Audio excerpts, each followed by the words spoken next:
charges for crimen injuria, which I guess is lying, bringing his reputation into dispute. What's interesting is Fikile Mbalula has been implicated, and if you do a quick Google search, Fikile Mbalula has been implicated in a number of irregularities over the years, or dating back to the World Cup in 2010 and something in 2015 as well. The interesting thing is, why is this one touched a nerve? Why is he going to court about this one? We will talk to the ANC national spokesperson about this and find out why the Secretary General is going to court and where those allegations come from. Because remember, Mthunzi Mdwaba is not innocent, or he's implicated in bribery as well. So we'll look at that. Then there's a barometer that unpacks the trends that inform the realities in our society. A trust has done a barometer, and they've done a lot of work and research over the last couple of years and found out where South Africa is. And have we gone from what they call the Gwara, depicting the worst case scenario, 30% of the population living under the poverty line? Has that improved over the years? And it's the first post-COVID research that they've done. And then there's good news. Technology-free prostate cancer screening is going to happen this weekend out at the Mangosuthu University of Technology. We will find out how they do that. It's not as intrusive as you think it is. That's the right word. I had to come up with a good word there. It's not as intrusive. I've done it on the radio. I've had a prostate cancer screening live on the radio when I was doing a sports show long time ago at the Comrades Marathon. There was, what they do is they prick your finger, they take your blood, they do a test, and it's over in 20 minutes. And I did it live on the radio, and then I was free. Now, because of my age, if you're over 40, you've got to do it yearly, don't you? So we'll talk about that. So there's lots to talk about. As always, phone lines are open, WhatsApp numbers are open, 086 000 2032. I say it too fast, but we will go through it, and I'll say it plenty times. Say it slowly, 086 000 2032. That's the phone number if you want to give us a call. And as always, WhatsApps are open, 0614 104 107. Pleasure to have you with me. Let's go beyond the headline.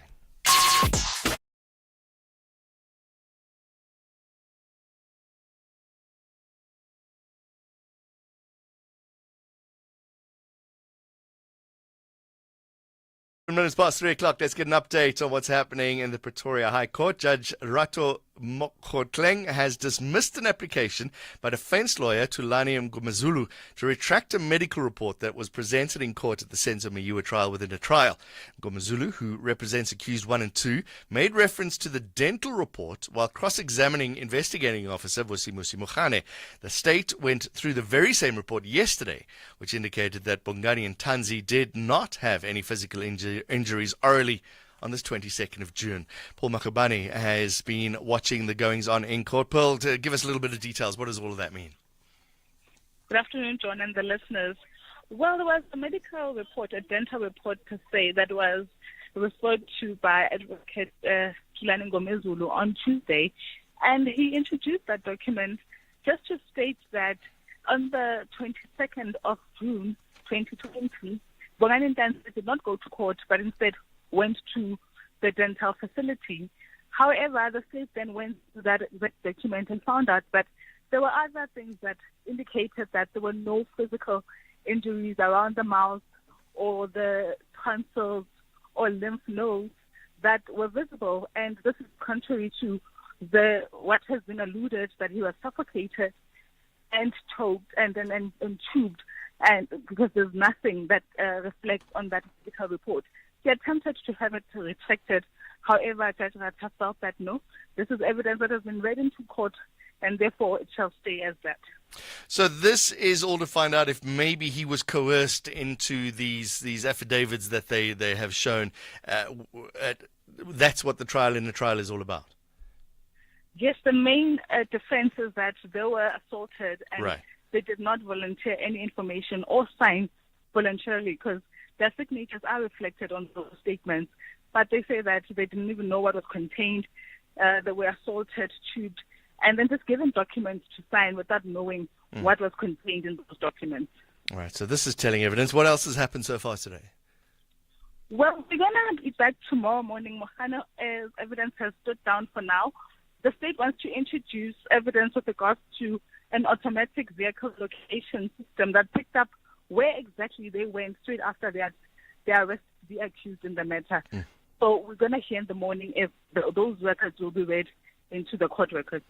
Okay, an ongoing process. Thank you very much. Paul Mogabani joins us there to tell us exactly what is happening in the court case out at the Senzo Muyua trial.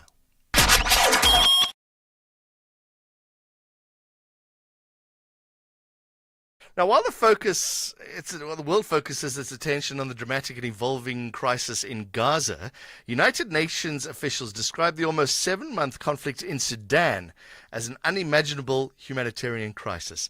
The war that erupted in April between military factions has seen some 6 million people displaced, 4.5 million internally, 1.2 million refugees have fled to equally fragile neighboring countries in the region. There's also growing concern about ethnically driven killings in Sudan's West Darfur region, while the Parliamentary Rapid Support Forces has assumed control of the main army base in the state capital of El Janina. Let's get more from Sherwin Bryce, please. Away from the eyes of the world, the conflict in Sudan continues to rage. Conservative estimates put the death toll at more than 10,000, with grave violations of international human rights and humanitarian law, and according to the United Nations, it's happening with impunity. Listen to UN spokesperson Jon Gericke. The UN Refugee Agency tells us that 4.5 million people have been internally displaced, while 1.2 million others have fled to Chad, Egypt, and South Sudan, as well as Ethiopia and the Central African Republic. That's almost 6 million people who have been forced to move since the fighting started in April of this year. UNHCR describes the unfolding humanitarian crisis as unimaginable across Sudan, adding that they are very concerned that recent fighting in the Darfur region has caused even more displacement, where many do not have access to food, shelter, clean drinking water, and other basic essentials. Last week, Dominic Hyde, with the Office of the UN High Commissioner for Refugees, visited Upper Nile State, just south of the conflict-riddled capital Khartoum, and across the border in South Sudan. The scenes are dramatic. We're seeing over 3,000 people coming on a daily basis for the past 3 days. I'm a few kilometers away from our transit center. The transit center is overwhelmed. It was built for 3,000 people. It now hosts 20,000. The situation is unbearable. Humanitarians are overwhelmed. We are reaching a point where it is undignified for the people of Sudan to be in this situation. The South Sudanese government has opened their borders, have let the people in. We are grateful to them, but now we need the world's support. We need health, we need shelter, we need food, we need water and sanitation, we need protection. Reports from the region also point to the targeting by Arab militias and the RSF of the Masalit ethnic group, a majority African tribe in the Darfur region, with unconfirmed reports of men being lined up and executed amid growing concerns of ethnic cleansing, while equally alarming are reports of women and girls being abducted and abused, as Liz Throssell, a spokesperson with the UN Human Rights Office, explained.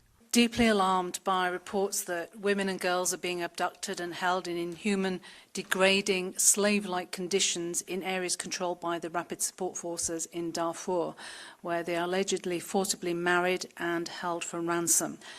Credible information from survivors, witnesses and other sources suggests more than 20 women and girls have been taken, but the numbers could be higher. Some sources have reported seeing women and girls in chains on pickup trucks and in cars.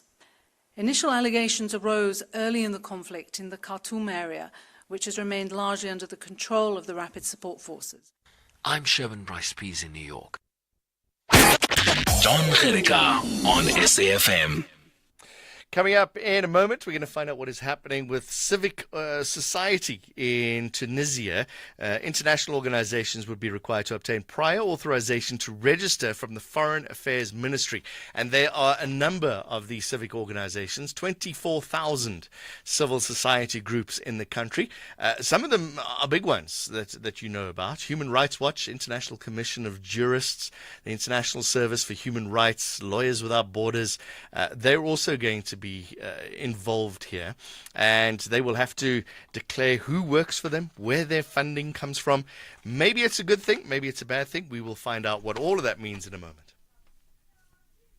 Open the Absa Cash.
John, Ian for Eldrin, it's beyond the headline on SAFM. It's 3:20.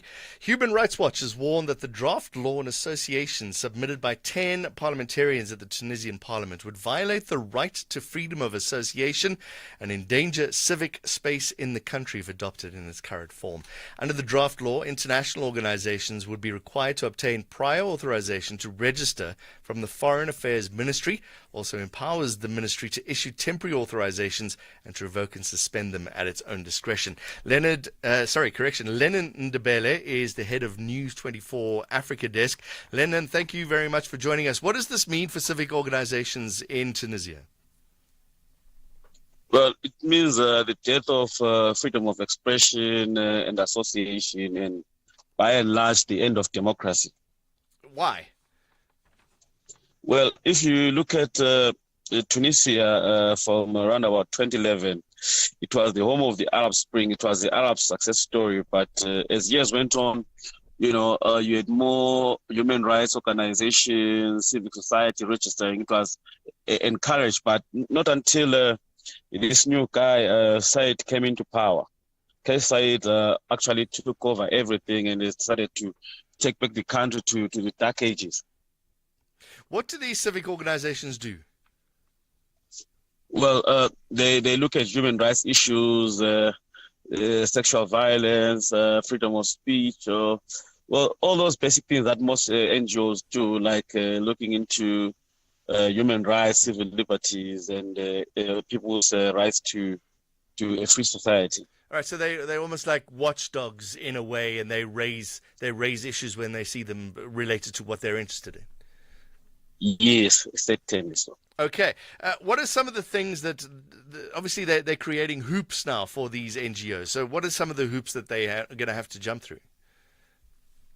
Well, for you to be registered, you have to satisfy stringent measures set by the Tunisian government.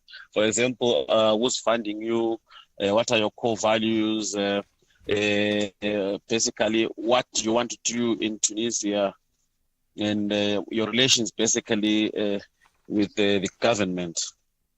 Is that not a good thing, though? If maybe the funding is coming from nefarious backgrounds, it's a good thing to know where they're coming from?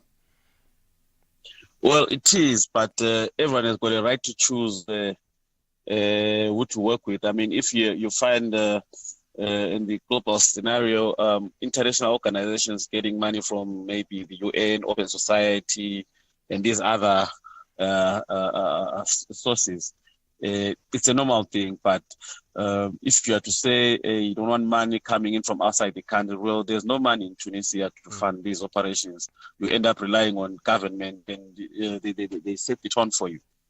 One of the big worries as well is it empowers the authorities to establish a database of associations and the volunteers. So I imagine there's a worry that privacy is out the window then, because you know who's doing what, and you can't have these people dig too deeply because people will know who they are. Yeah, they can just come to your house and take you at night. They can just look into your phone. They can just do anything, because if the laws allow them to, you have no leverage to work with. Zimbabwe have done more or less the same sort of thing, the patriotic bill, viewed by human rights defenders as a brutal assault on civic space. Is this the same thing?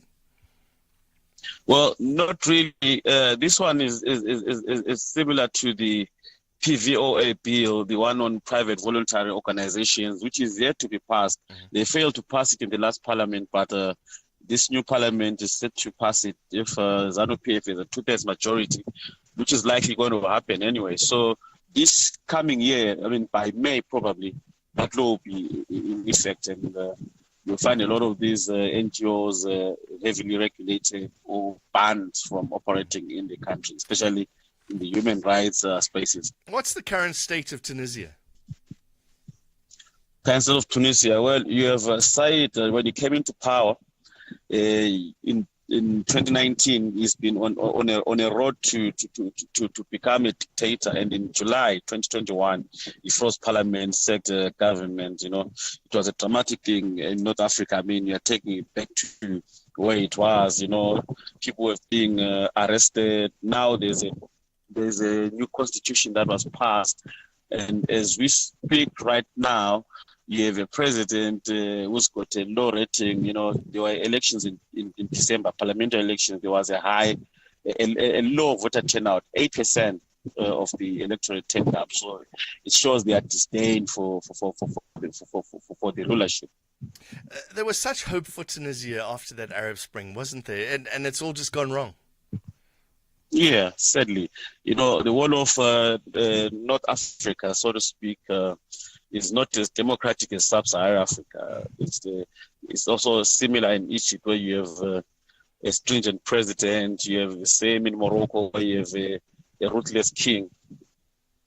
Yeah, we were talking yesterday, the day before, about Egyptian refugees going through Libya, Algerian refugees, but Tunisia is the central point because it's so close to Europe. I guess they're having to deal with that as well.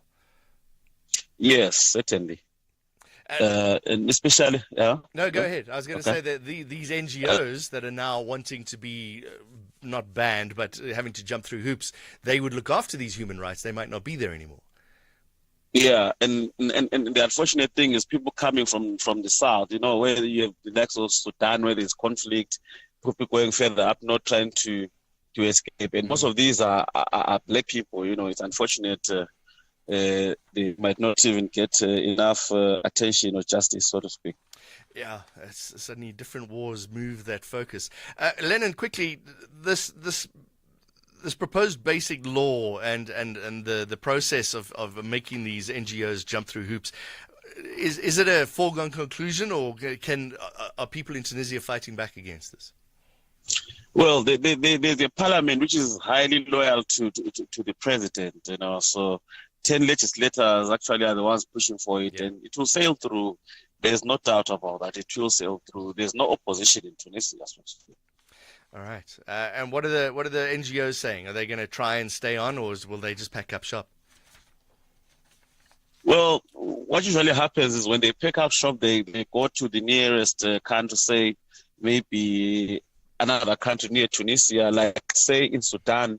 You find some of these civic society groups operating from the Gambia or other West African countries. They'll just move office basically, but they'll still try to work with people within the country. All right, Lennon Ndebele, thank you very much. Head of News 24 Africa Desk, updating us on a worrying situation happening in Tunisia.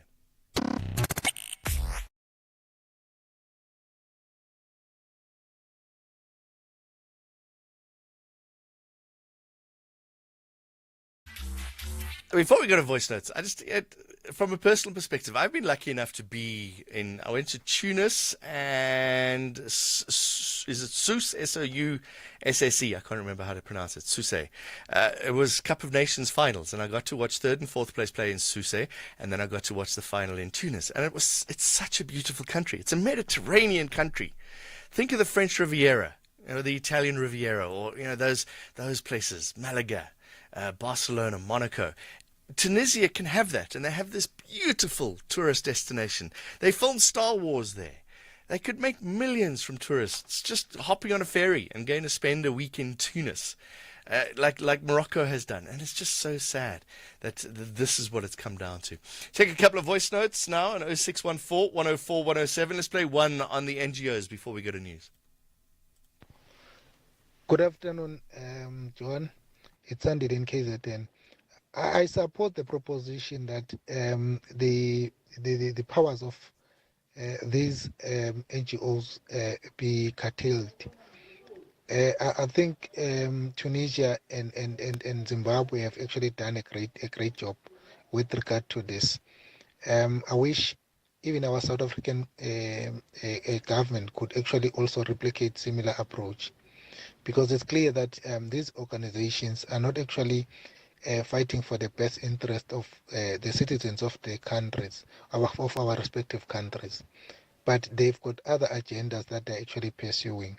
In South Africa, we've got NGOs who are actually fighting for the rights of the foreign nationals, but they are not actually fighting, you don't hear them fighting for the rights of the South African citizens who are actually living in poverty.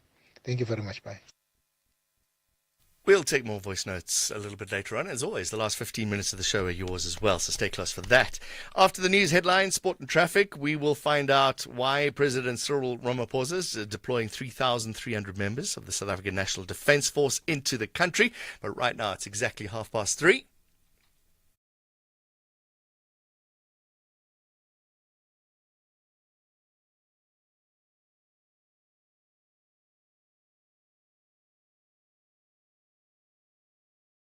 Afternoon, National Prosecuting Authority says it has enough evidence to submit before court against Deputy President Paul Mashatile's VIP protection guards.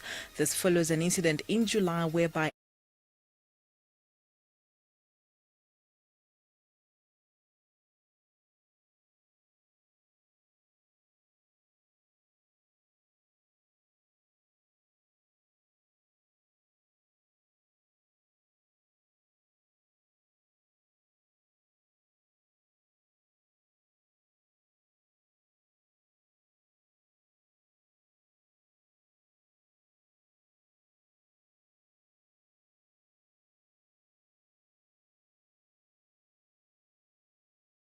Halfway there, aren't we? Good afternoon. Some queuing pressure on the M1 North going up in through Pretoria, just between through the R21 up to Rigel Avenue. I think it's probably some roadworks and maybe something broken down, but just after Boort Avenue is where you'll hit that queue. A really big crash earlier today.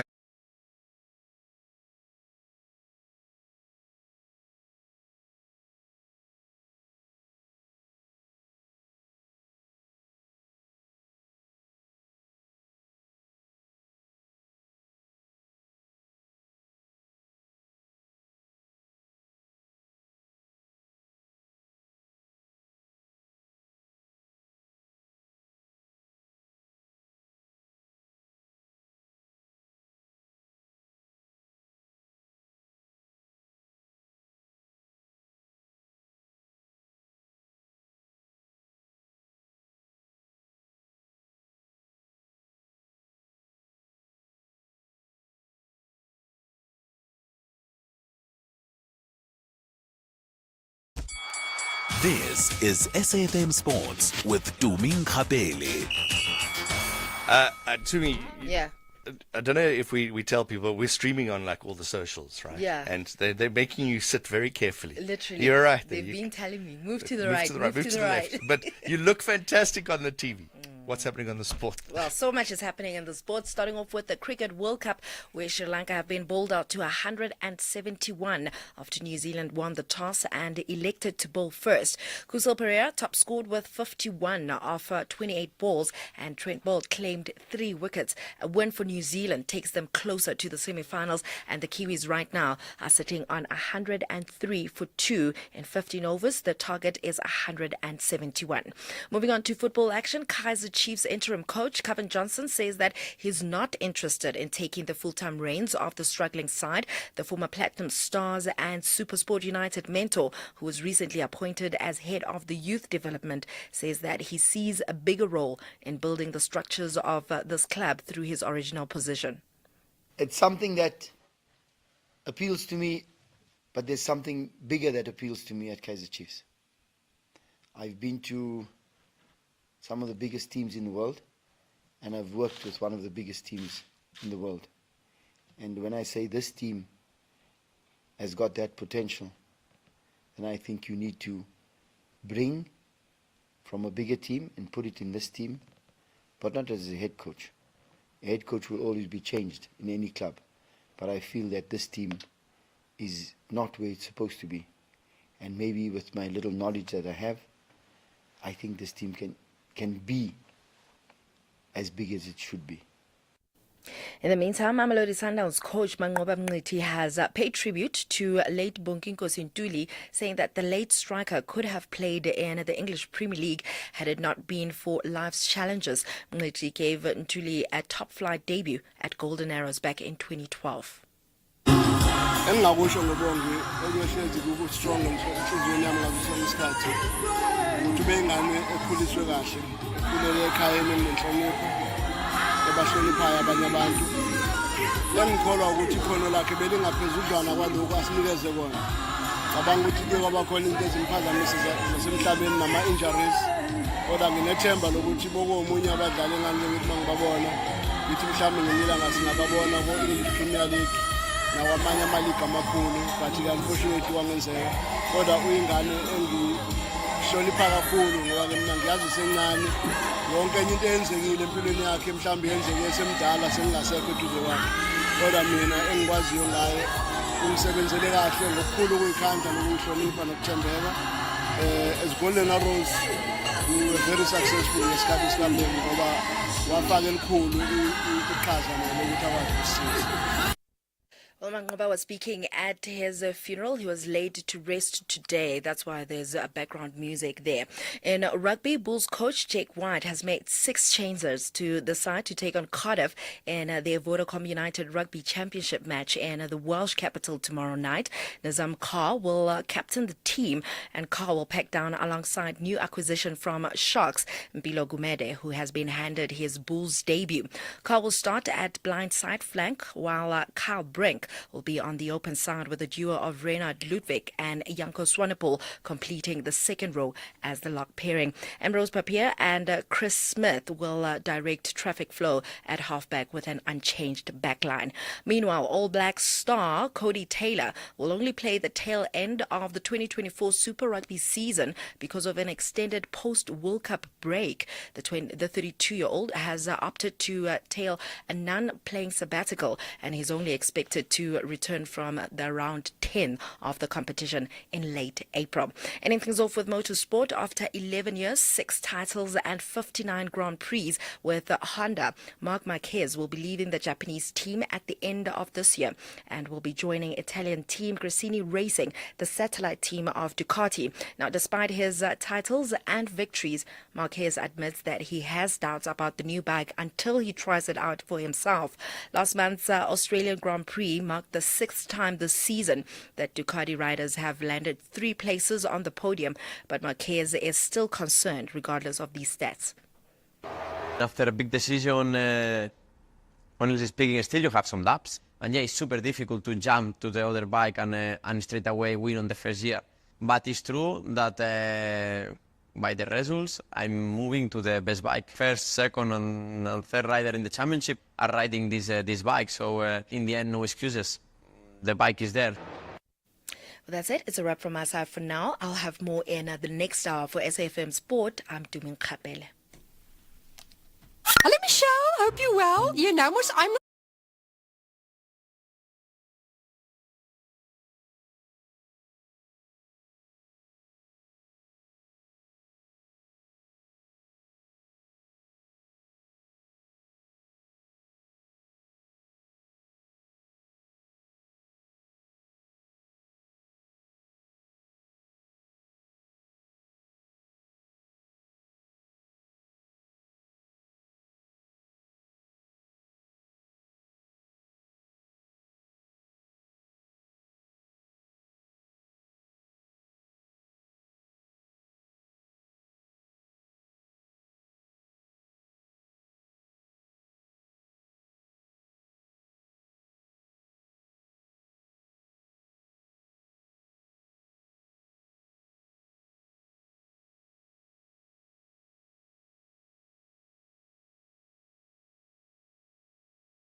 on SAFM. John in for Eldrin. It's a Thursday. It's 20 minutes to 4 o'clock. We are trying our best to get hold of David van Wyk, lead researcher in mining safety at the Benchmark Foundation, to talk about the military that will be, what is it? What is the official term? The military will be, although this article's got roped in, is the term, but they will be deployed, is the word that I'm looking for.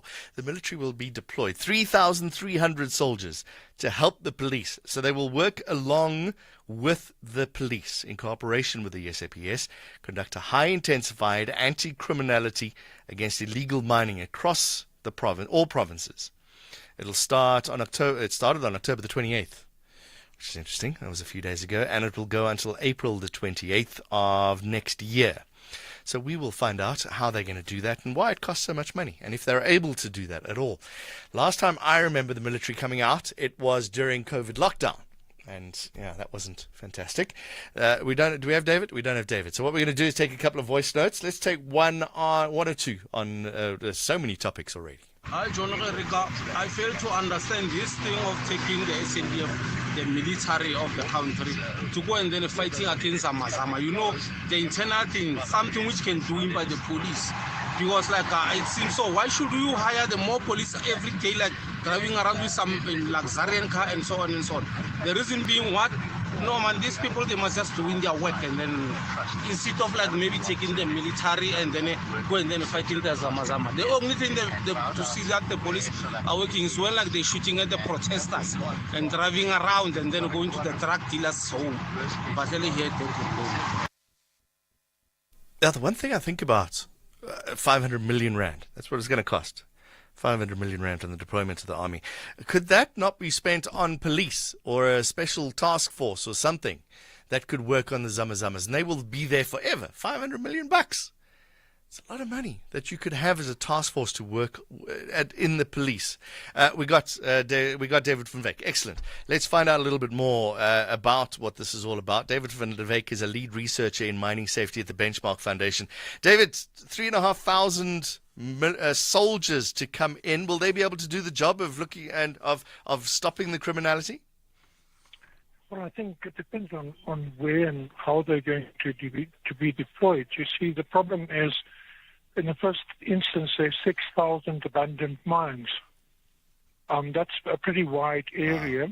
And the second thing is that those abandoned mines also abandoned and retrenched workers on a massive scale. We see Sibanye, we see Seriti, we see Anglo-American, all retrenching workers at the moment. Many of these workers are from Lesotho, many of them are from Mozambique, many of them are from the Eastern Cape.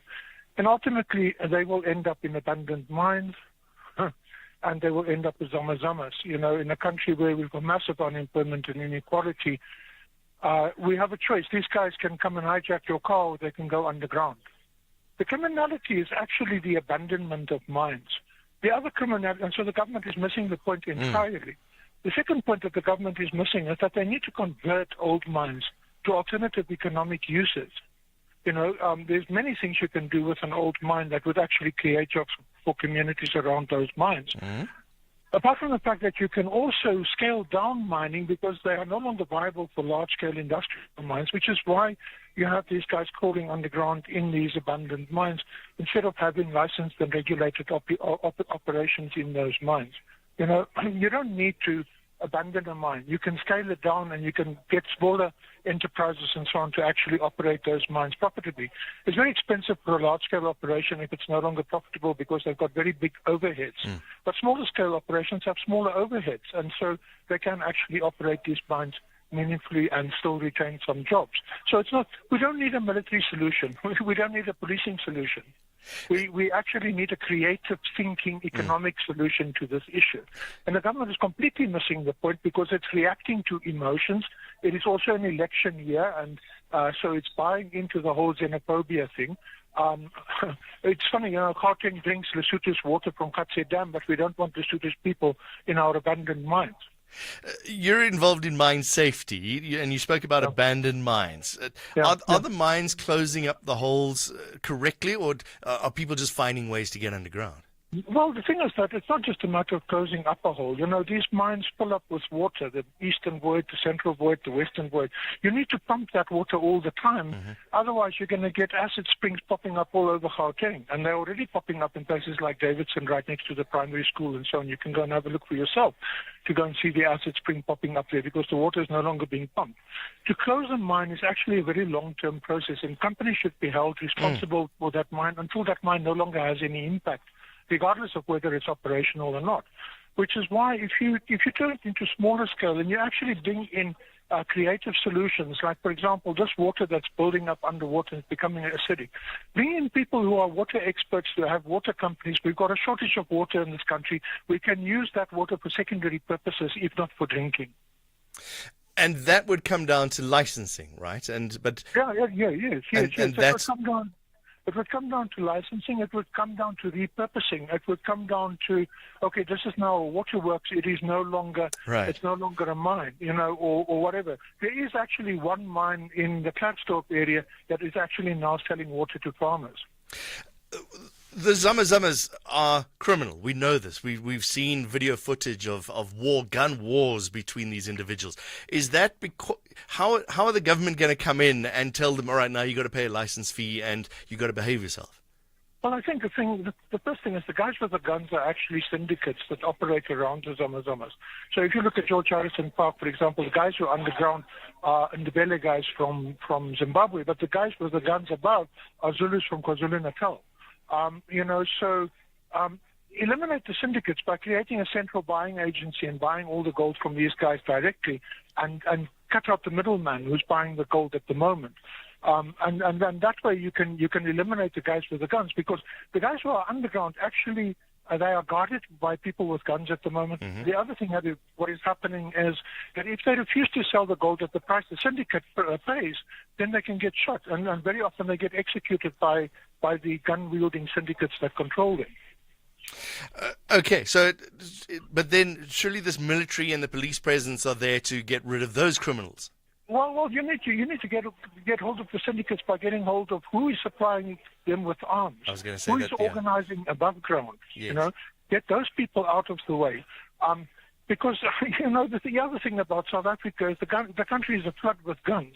We need stricter gun laws, and we need stricter gun laws that control the free flow of guns that there is at the moment. And we actually need to destroy guns. We need to confiscate and destroy guns.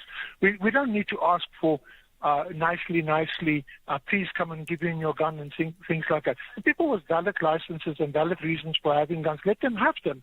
But there are so many guns floating around that have no reason to be floating around. Where does the illegally mined gold go? Well, we've spoken to many Zamazamas who say very often it's the company that abandoned the mine that is buying the gold, right? Because it is much cheaper to mine that way. You don't have all the overheads, the electricity bills, the water bills, the wage bills, and things like that you have with a normal operation. The other thing is that, like in Benoni, for example, there's a local chemist there that is supplying the guys with mercury, and he's actually buying the gold, and he also runs an armed syndicate.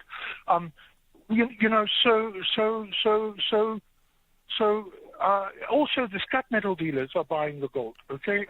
There's a wide variety. Security companies are buying gold. Very often security companies are the armed syndicate. And of course, then there's the police at places like Langlaagte. The police are incredibly corrupt. I'm hearing that 500 million rand could be better spent from you, David van Wyk. Yes, I think so, because we actually need to sit down and plan. Don't respond emotionally, and don't respond because there's an election coming up and you want to play the xenophobia card. Think about it first, and you start off by making sure that there's no mine that walks away from its responsibility of closure and rehabilitation. It's not just simply closing; it's rehabilitating as well. And are there fines being handed out to mines that aren't doing that correctly? Not that I know of. Okay. We spoke about nuclear power a little while ago, how the budget for nuclear power needs to include the waste and for shutting it down at the end. You must remember all that closing. The mines obviously aren't budgeting for that, and when money's short. Well, they contribute to a mine closure fund. But the problem with the mine closure fund is it doesn't keep track of inflation. So there's a 50 billion rand mine closure fund in the DMRE that is being operated by independent fund managers. The problem with the independent fund managers is that they make profit from not spending that money, because the longer they keep it, the more Yes. interest they make. Yeah. The second problem is that every gold mine is also a uranium mine, because uranium comes from the same source as gold. Okay, they produce far more uranium than gold. So a gold mine actually has exactly the same regulations as any uranium operation. It should be properly fenced, it should be signposted, it should be secured. No one should have access. This morning I took a group of Norwegian students around. We just really walked into the mine area. Sure. No one stopped us, no signposting, nothing. All right, we're going to have to leave it there, David. I know that you've got a plane to catch. Thank you very much for your time. David van Thank you Wyk, very much for your... lead researcher in mining safety at the Benchmark Foundation. I'd love to get your comments on that. If you're in that area, let us know what you make.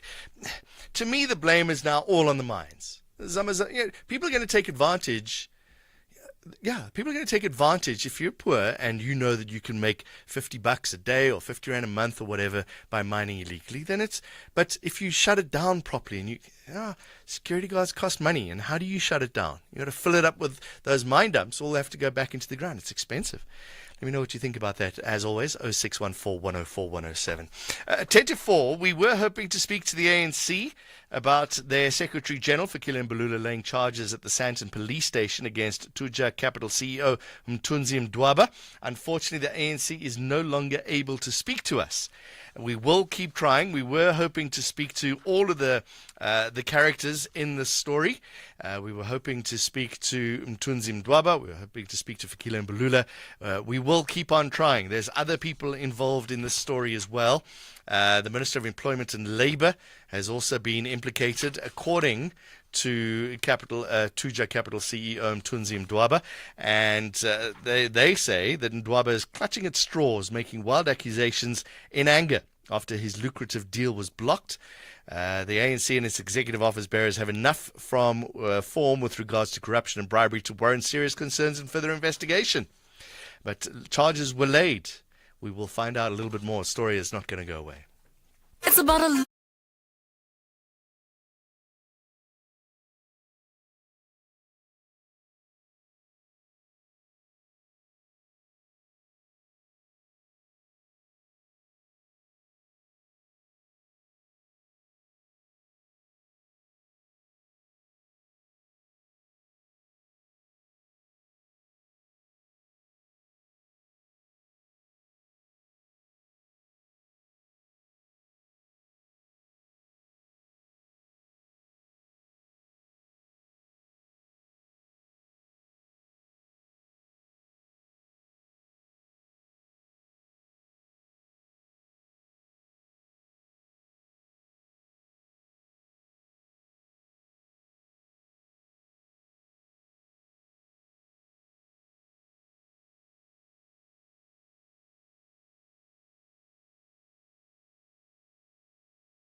Six 0002032.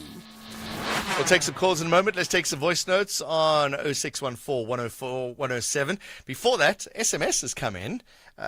Who's this from? Ish says it's an open secret that foreign agencies are in the habit of embedding agents among aid workers, but people choose to believe that they're not capable of such deceit.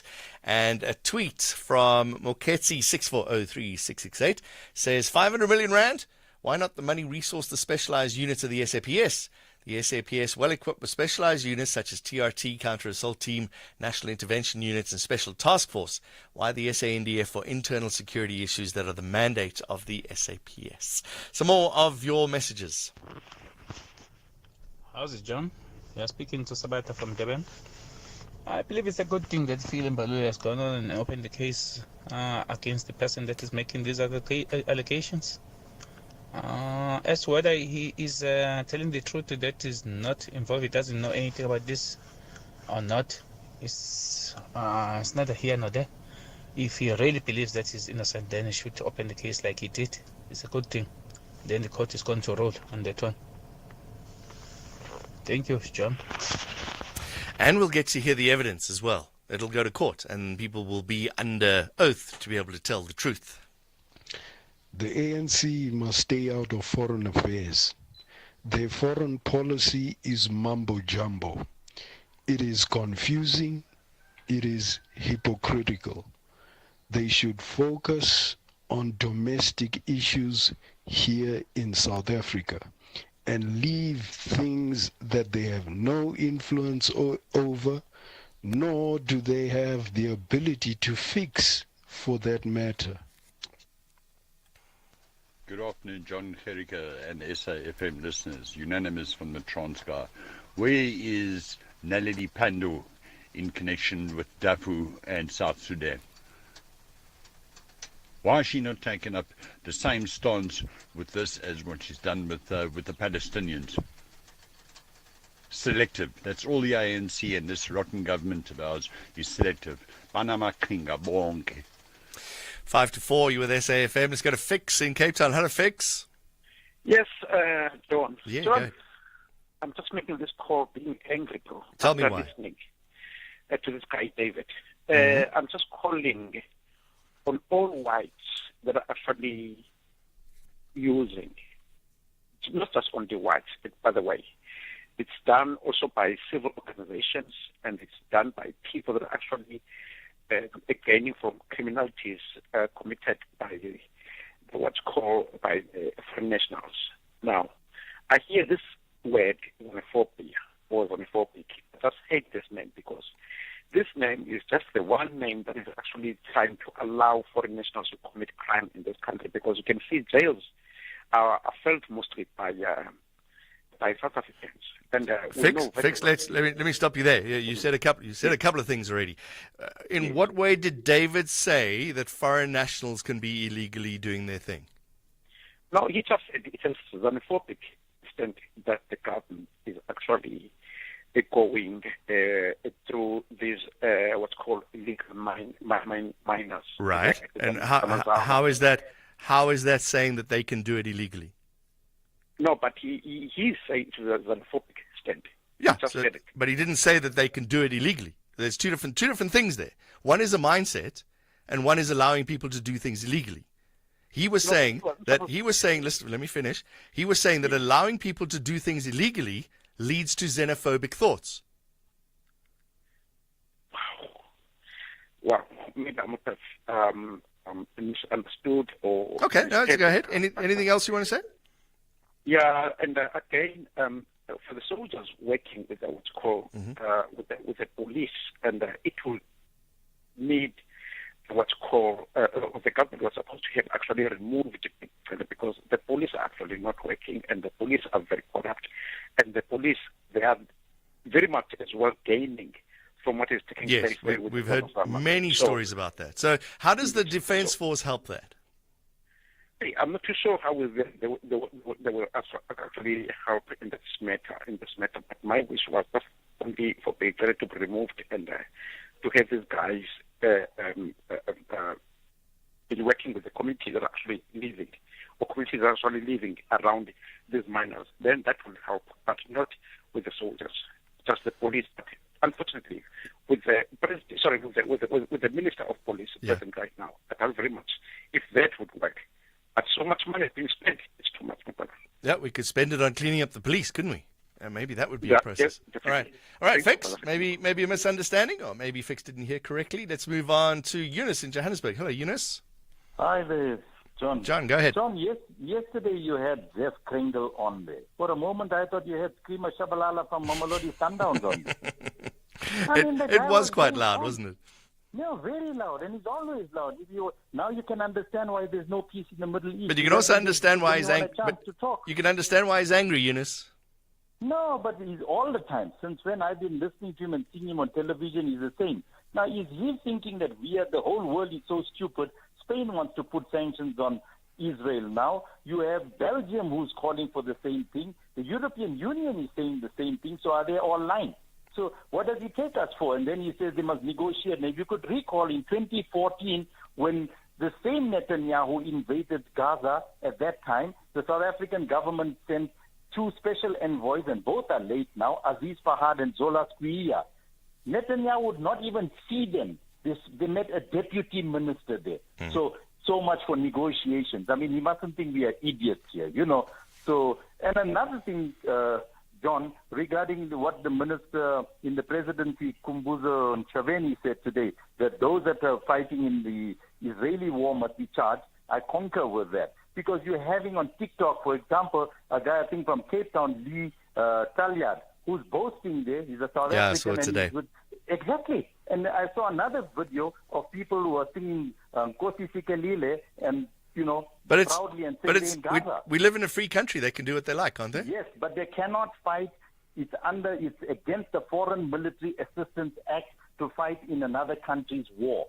That is illegal. And I think these people have to be charged. But my problem is as follows, is that the Palestine Solidarity Committee about 4 years ago, 5 years ago, have given the NPA a list of 73 South African citizens who are fighting in the IDF, and the NPA hasn't acted upon that. So that becomes problematic. So why is the NPA sitting with those names and doing nothing? It's not just the only thing that the NPA haven't done anything on though either, Well, Eunice. Let's face it. There's a number of issues there. All right, But Eunice. they must act. Eunice, we got to go to the news. Eunice Joburg, thank you very much. He's disagreeing with what the Jewish Board of Deputies were talking about yesterday on the show. You are there, SAFM. We have what's coming up. Earlier today, there's a new barometer that unpacks the trends that inform the realities of our society. They use words like guara guara. That's where are we in this country? Apparently, it's not fantastic. There are some improvements, some that aren't. We'll find out about that after the news with Daneo at 4 o'clock.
28 years ago, two great outfits of global rugby.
Let's have the conversation.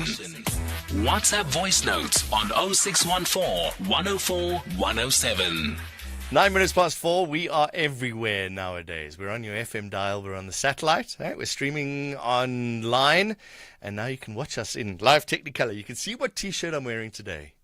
If one day when I have a real show, then it'll be a challenge to identify what shirt I will wear. Today's a simple one. I'll see what should I wear tomorrow? Huh?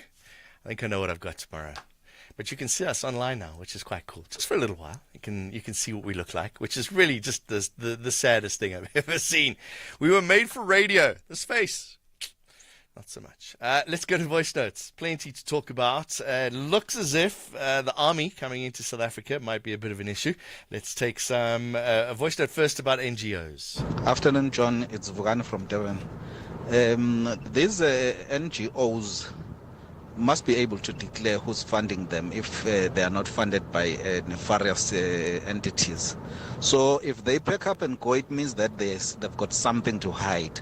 So it's important that governments ensure that the NGOs that are in the country, particularly here in South Africa, where we know that most of them are standing for illegal immigrants, it's important that the government ensures that they are funded by upright institutions. Thank you. The ANC is failing here in their own country. They are a political party that governs by speeches. Actions are very far away from them, and they should stay out of foreign affairs because their foreign policy is mumbo jumbo. It is confusing, it is hypocritical. They should not involve themselves in things that they have no influence over, nor do they have the ability nor the competence to fix. I've just been told, I don't know enough about NGOs, but NGOs do have to submit who their funders are in their yearly reports. They send out reports and they've got their facts and figures, and because they're NGOs, it should be public information as well.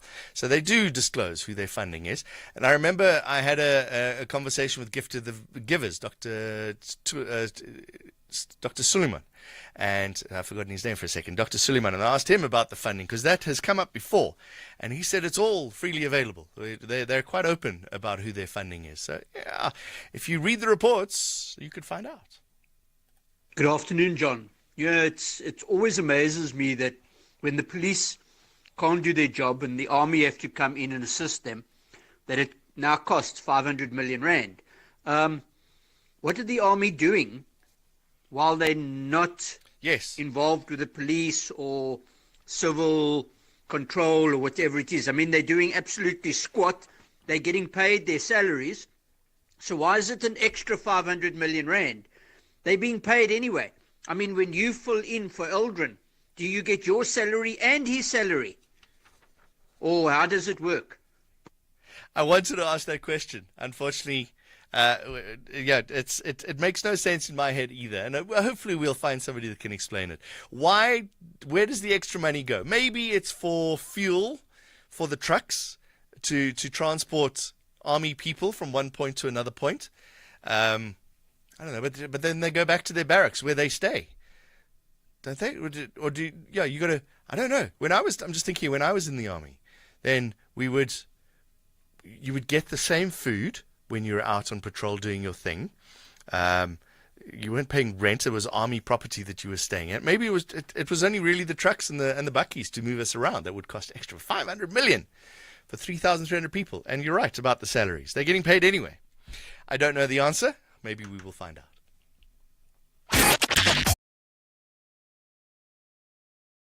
Sports. The Indlu Lamiti Trust has released its latest barometer, which unpacks the trends that inform not only the realities of our society, but also address what a socially cohesive South Africa would look like through research.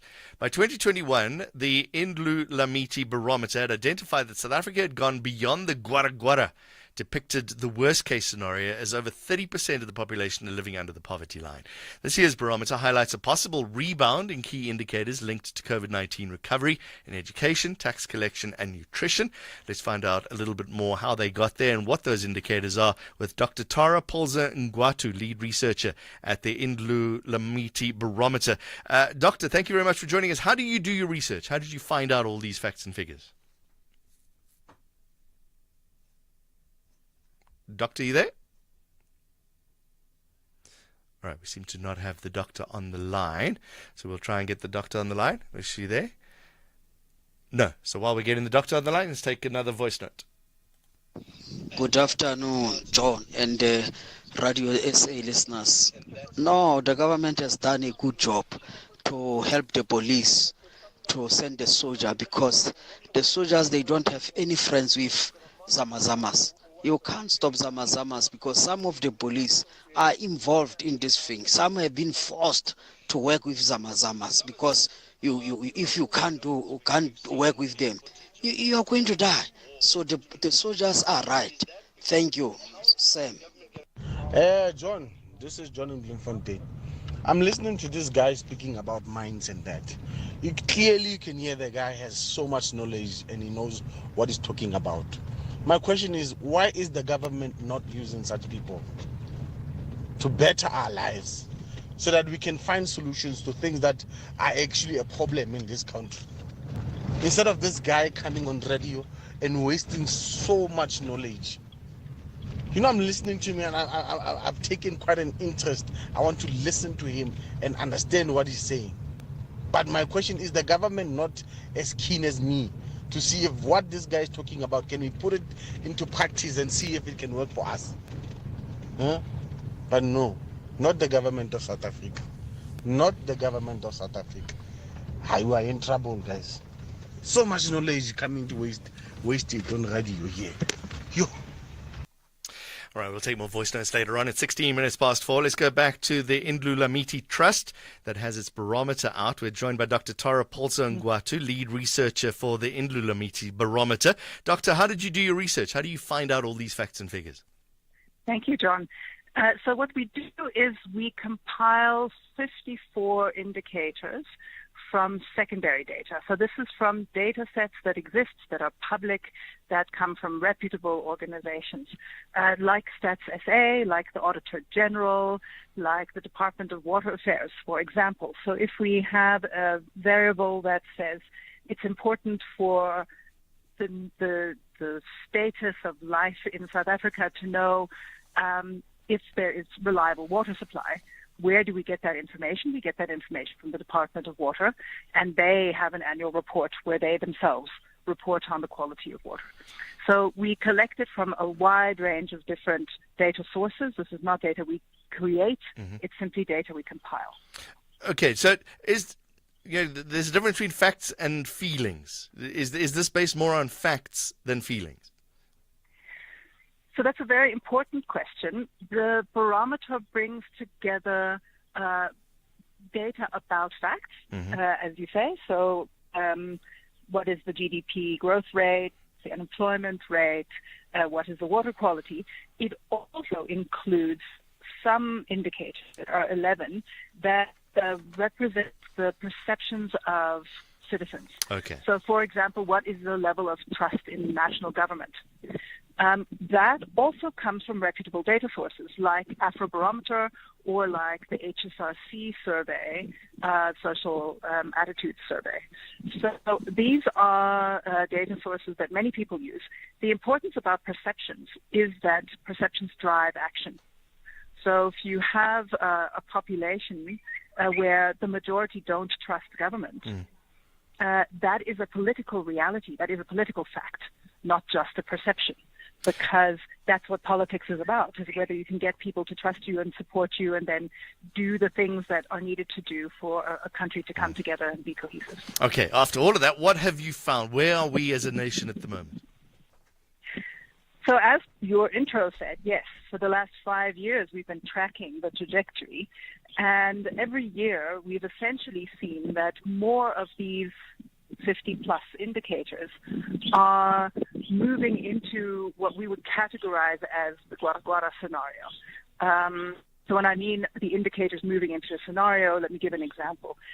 If we have 10% or less of our population under the poverty line, that is a good scenario. That is our Nailewak scenario. If we have more than 30% of the population under the poverty line, that is a real problem structurally, and that would fit under what we are calling the Gwara scenario.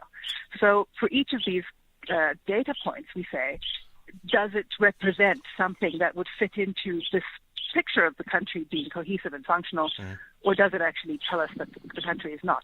So what we're seeing then is more and more indicators really not measuring up to a functioning and cohesive society. I just want to add to your Gwara. What does that mean? According to you, it's a floundering false dawn, a nation torn between immobility and restless energy. It embodies a demoralized land of disorder and decay. So when you say it's a really bad place to be. It is a really bad place to be. But one of the things that happened this morning, in fact, was the launch of a new set of scenarios. So the Gwara scenario was one of the 3 launched in 2018. And yes, it's not a good place to be, but as we were measuring every year what's actually happening in the country, we realized that we weren't imagining it badly enough. So we've gone beyond the Gwara scenario that we originally imagined. Yeah. We ended up having to call it GG Plus because we didn't really know what to call it. And so we then ended up with a whole new process to say, well, we need new scenarios. We need new narratives that can actually capture where we are at and imagine something even worse so that we can have a picture of where we don't want to go. So this is what actually happened this morning, and we're calling that the vulture nation, the vulture culture kind of scenario. So we could go worse than where we are now.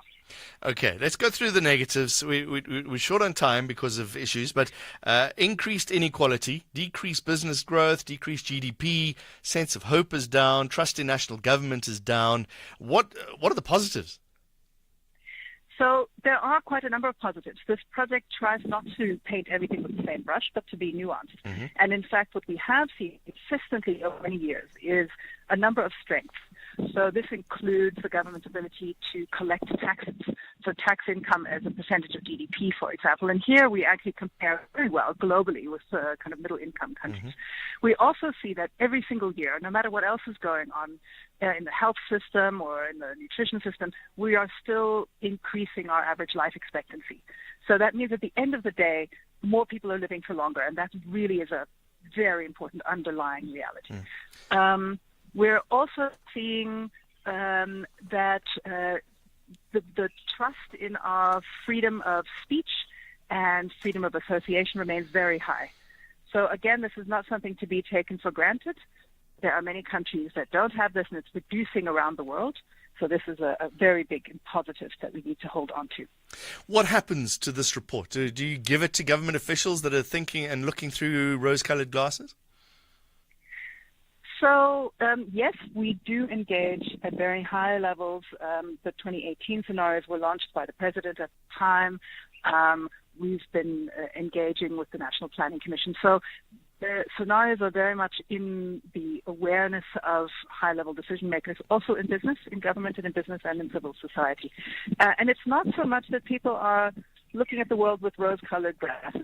It might have been the case in 2017, 18, 19 when we started this process, but I think today everybody's aware of the challenges. What you need now, though, is you need a language that people can share to talk about the way forward.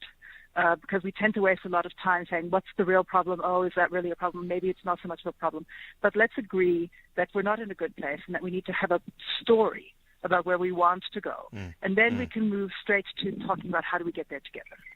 All right, we're going to have to leave it there, unfortunately. Dr. Tara Polza Ngwatu is a lead researcher for the Indlu Lamiti Barometer. The first leg of the final between the Red Devils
"4:25. There's some good news. We can go watch movies again. Hollywood actors expected to resume work after their union and studios have reached a tentative deal to end a months-long strike that has crippled the entertainment industry, delayed hundreds of popular shows and films, and cost billions to the U.S. economy. Let's talk about that with Jonathan Handel from Los Angeles, entertainment and technology attorney and journalist. Important to have that technology in there, Jonathan, because this has been all about AI and streaming. That's exactly right, and thank you for having me. This is the culmination of a almost 4 month strike that overlapped with a similar Writers Guild strike. So the industry has been idled for 6 months since early May. It's been very, very difficult, and the toughest issues at the end of the day for the actors was in fact artificial intelligence, but they have finally reached a deal. All right, so what does it mean now? Will the studios be more careful of using AI, like body doubles and just using people's images? Well, we don't know all the details yet, and the devil, as they say in the law business and elsewhere, is in the details. But the issue for the actors, the issues for the actors, I should say, plural, relating to AI were the degree to which performances are used as training material for AI, improving the competition from the Silicon Valley bots. And then the question of, are you going to get compensated if, as you say, digital doubles are used rather than being hired for, multiple movies, let's say. And the actors were pressing for significant protections in this area, and they didn't get everything they were asking for, but they apparently got a lot, or we wouldn't have seen the end of the strike. Sure. And to make sure people understand where we're at, the strike is over as of 6 hours ago. The deal, although they call it a tentative deal, it has to be approved by the national board and then by the membership, but it will be.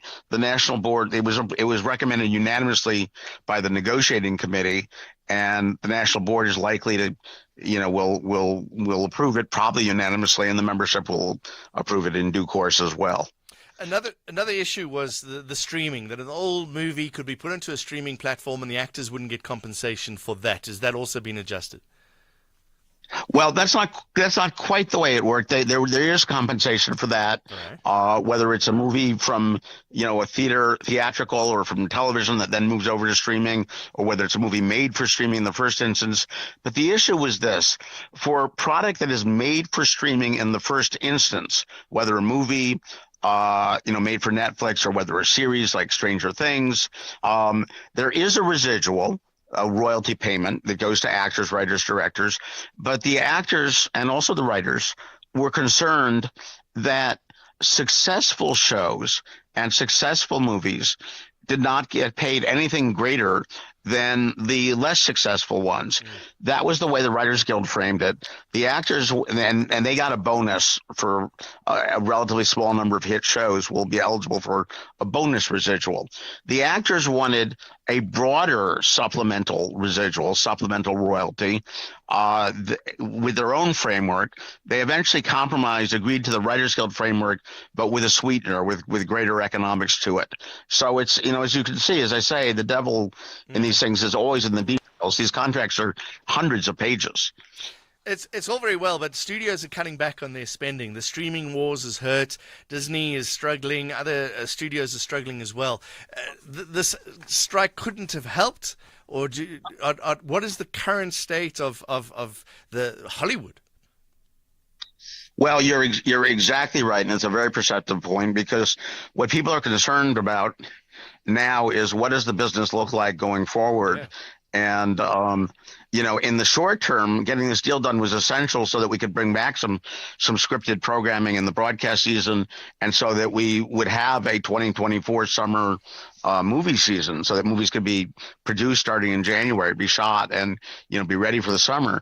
But the peak television that took us to, I think, close to 600 scripted shows per year, the predictions are that number is going to be more like 400 in the next year or two. Wow.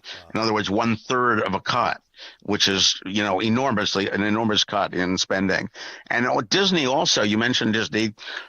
Disney is even in talks to license some of its content to Netflix, ostensibly a competitor for the Disney Plus streaming service. So it's very disruptive and very difficult for the legacy companies, and they're not all going to survive in the form that we know them today. All right, we're going to have to leave it there. Thank you very much. Jonathan Handel is an entertainment and technology attorney and journalist out in California, Los Angeles. The movies are back. You are there, SAFM. It's exactly 4:30. Let's get the latest news headlines now with Danae Moton.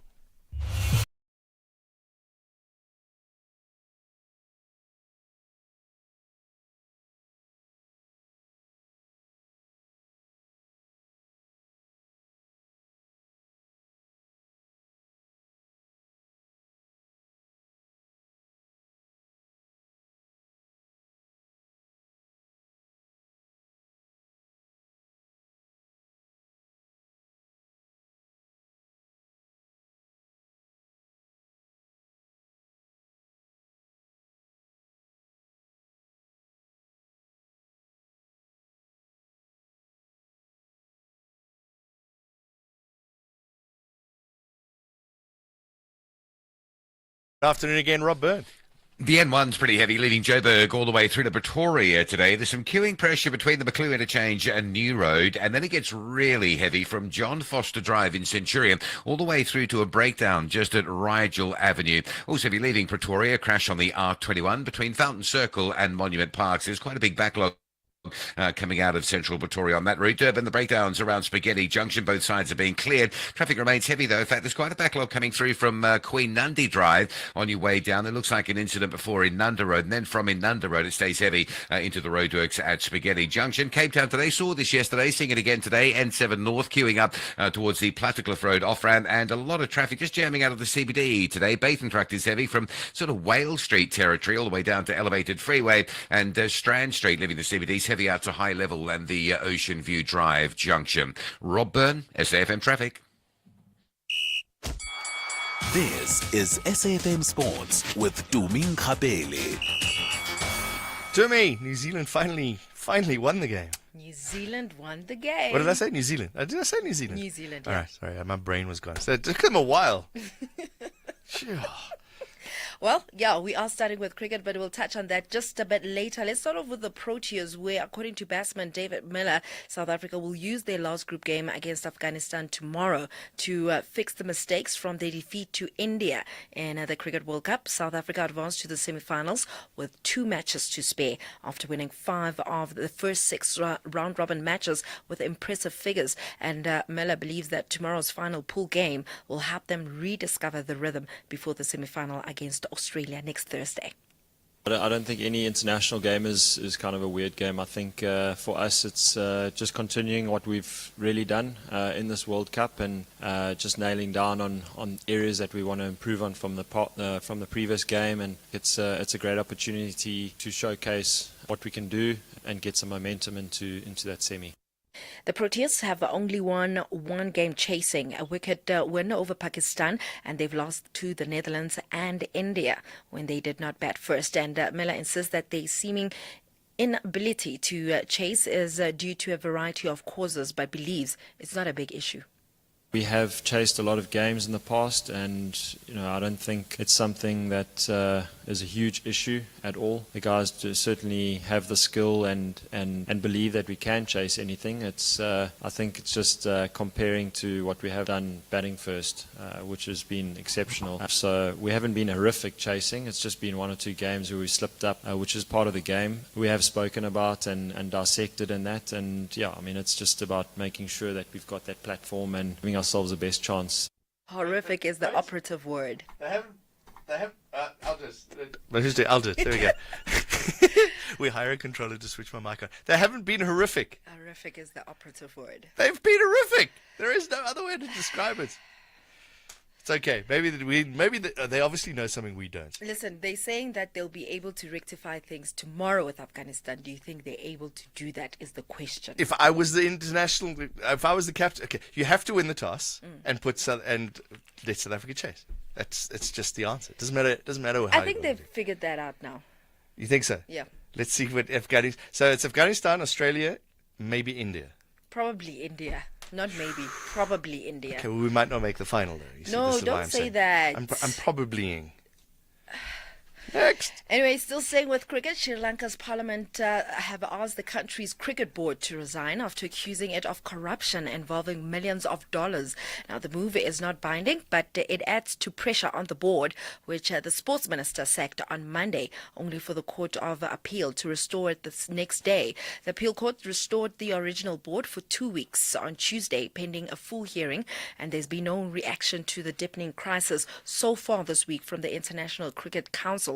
Remember, the rules are against political interference and has previously suspended Sri Lanka. And talking about Sri Lanka, they lost by 5 wickets to New Zealand. So New Zealand are just a step closer to making it into the semi-finals. They're 4th on the table. And we'll see if they make it through to the semi-finals. In football, TS Galaxy coach Siad Ramovic has welcomed the reintroduction of Cath A license courses by SAFA, but has some reservations. Ramovic has been extremely vocal since arriving in the country about more of his Premier Soccer League counterparts needing coaching education to improve the standard of the domestic top flight. My belief is that every education will help you. And if now SAFA gives this kind of education, it's just a beautiful thing to see. Because my view, I'm now here, this is now my 3rd season, you have a lot of great players, coaches, but they also, of course, imagine they get also educated. Well, there's some Europa League action to look forward to tonight, and Liverpool can book their spot in the last 16 as early as this evening, but they need Union SG to lose in their game away to LASK. There is visit Toulouse in the 4th game of the Europa Group stage with the opportunity to make it 4 wins from 4. Having beaten LASK, Union SG and Toulouse already this season, another one would guarantee progress from Group E with 2 games to spare. In rugby, Ospreys have signed signed 3 players on loan from South Africa as part of a new partnership deal with the Cheetahs. Wing Daniel Kasende and hooker Magnus van der Merwe and scrum half Rowan Kruger have joined the Welsh region on short-term moves, and the agreement will also see Ospreys players head into the opposite direction to the Bloemfontein-based team. With that said, it's a wrap from my side. For SAFM Sport, I'm Dumi Nkgapele. The Kosi Nation says.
Hey, viewer with SAFM, let's get the latest markets with Paswane Mpahlele, Senior Portfolio Manager at Makwe Fund Managers. Paswane, good afternoon to you. Truworth's got some figures out today.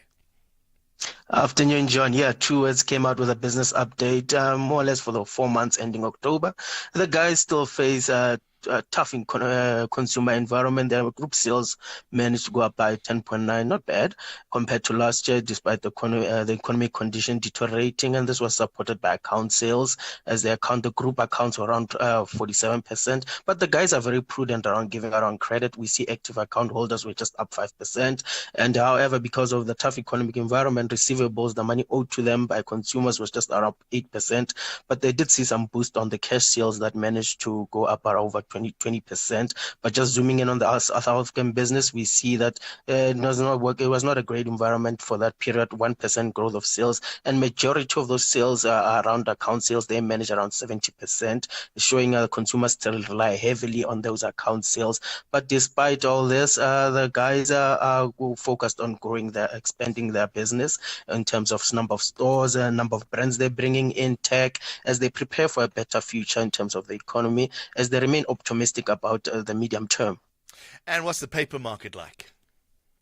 Yeah, paper market, we're looking at SEPI there. They gave us the year-end results. The guys, honestly, they faced a tough economic environment. They had challenges through that external geopolitical instability, weak economic environment, especially when you look at underperformance coming from China, higher interest rates. And this negatively impacted their product demand, and therefore led to lower sales, down by 20%. And the likes of the graphic paper segment there, which was very much popular, has seen a decline in demand and just fell off. Production, the business had to do some product adjustments, close some of their mills, and this was very familiar also for the packing and specialty paper they have there.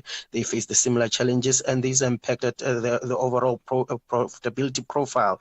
But management then took the stance there and focused more on cost saving to help sustain the profit lines there. But overall, for the year, the profit was down 52%, but the dividend remained unchanged, which was okay. Despite the lower profitability, the guys, with the money they've generated, they managed to make more productive use of it. They reduced their level of net debt to lows of over 10 years, and they still hold a significant amount of cash on hand. And overall, the management at this point, I think they're taking steps to whether they've done well to take steps to weather the storm and position themselves for future opportunities in new markets as they reduce the exposure on the graphic paper market. And this was recognized by the market because we're seeing the stock was over 5% today. And what else is happening in the markets? Looking at the market, John, sentiment remained mixed in range. Momentum triggered to the downward, and this was more noticeably when China released their early report there in the morning regarding how they slipped into a deflation in the month of October, down 0.2 year-on-year, following the weaker demand in goods and services.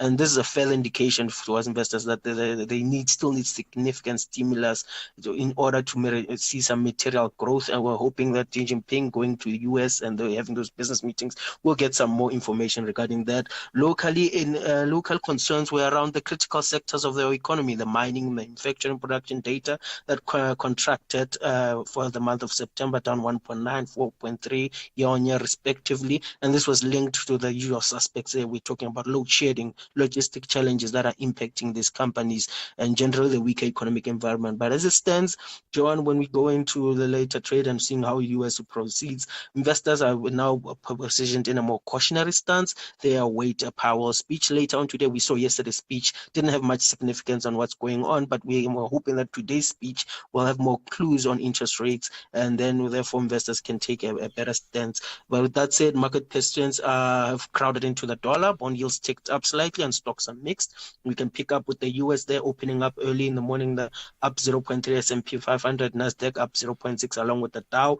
Europe was higher, FTSE up 0.5, DAX and CAC up 0.6. But back here locally, we still mulling out what's best for us right now. We see investors did not put much into buying stocks. Down, JSE was down 0.3, dragged by our resources down 1.4. Following those China news, I think that was a big dragger there. Financials were down slightly 0.3, and industrials were just marginally up 0.1. But looking at the commodity complex there, we see in the gold taking a pause stance flat at $1,950 an ounce, awaiting that Powell speech. Platinum was down at $865 an ounce, while oil rebounded up 1%. Technically, I take it so, around $80.60 a barrel. Looking at the rand, it continues to reflect it's a bearish trend there. We're seeing it was weaker today. Rand against the dollar was at 18.58. Rand against the euro, 19 rand 89 cents, and rand against the pound was at 22 rand and 80 cents. Thank you very much, Baswane Mpahlele, Senior Portfolio Manager at Makwe Fund Managers. Let's have the conversation. WhatsApp voice notes on 0614 104 107. Good afternoon, John. You know, it's easy for people to say we don't need police, we don't need soldiers, this and that, or try to justify why soldiers cannot be deployed. But ask anyone that stays in these Zamazama infested areas, they will tell you that they're terrified. Every time they walk around, they're terrified because these Zamazamas are heavily armed. You know, it's easy for someone who is not affected by these Zamazama activities to say, no, we don't need soldiers, we don't need that. People staying in those areas, I can tell you, can appreciate any help possible. Thank you. Let's go to Sydney in Mpumalanga. Hello, Sydney.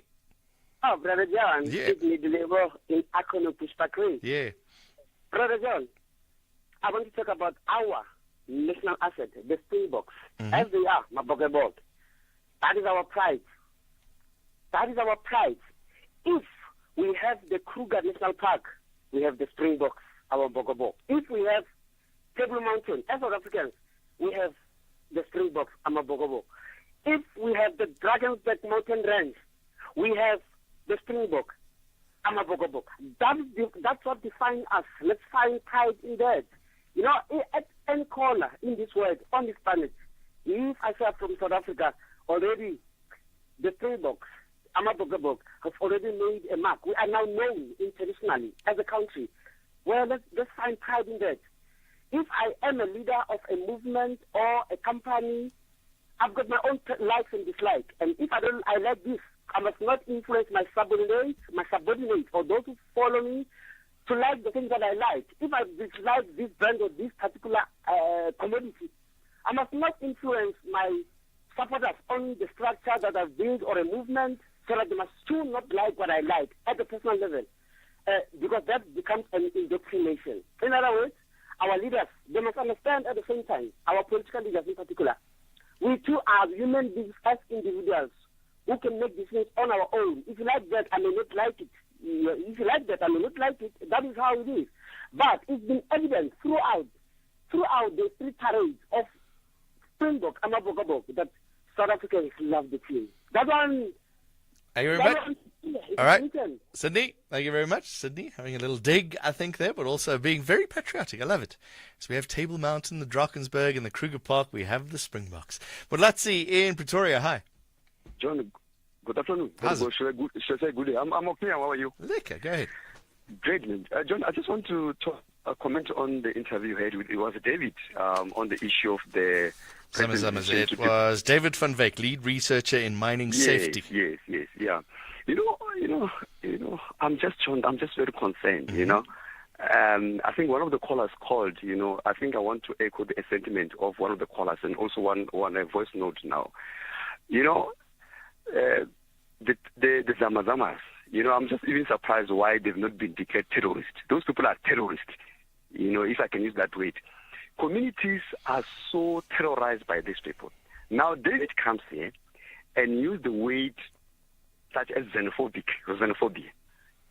I don't understand where that xenophobic or so-called xenophobia comes here.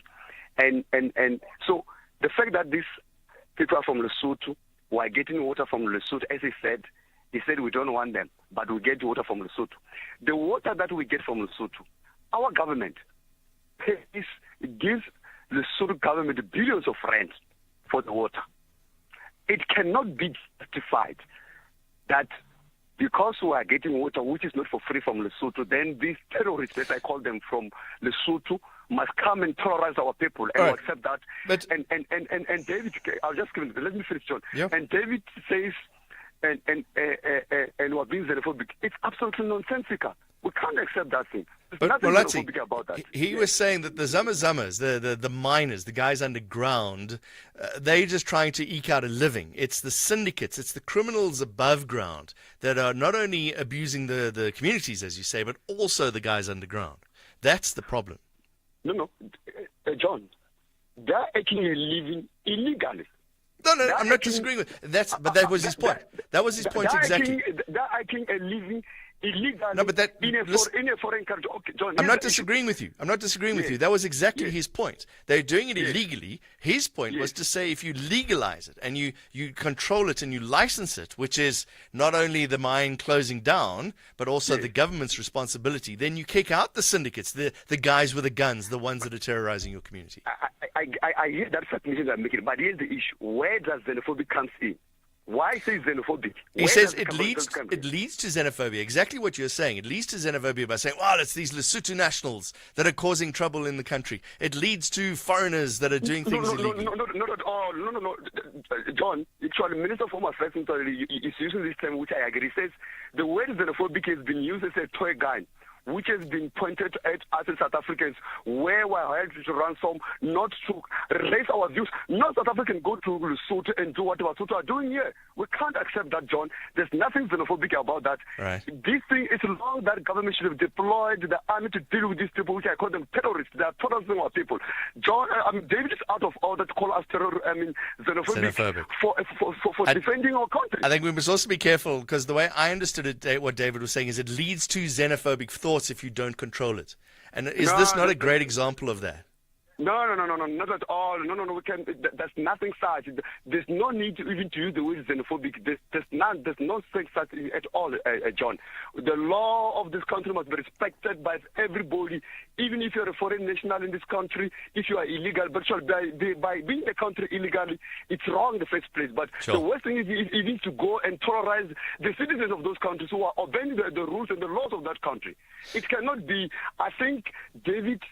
What is it? Nonsensical. It cannot be. It's just nonsensical what he said. Thanks very much. Well, let's see in Pretoria saying David van Wyk, lead researcher in mining safety at the Benchmark Foundation, is nonsensical. I'd like to know what you think. Give us a call 086 000 2032 if you want to give us a call, and you can always send us a voice note if you're too shy to chat with me. 0614 104 107. SAFM values your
SAFM. 8 minutes to 5. The Pumlani Dube Foundation, in partnership with Mangosuthu University of Technology, will host a free prostate cancer screening event this weekend in recognition of Men's Health Awareness Month.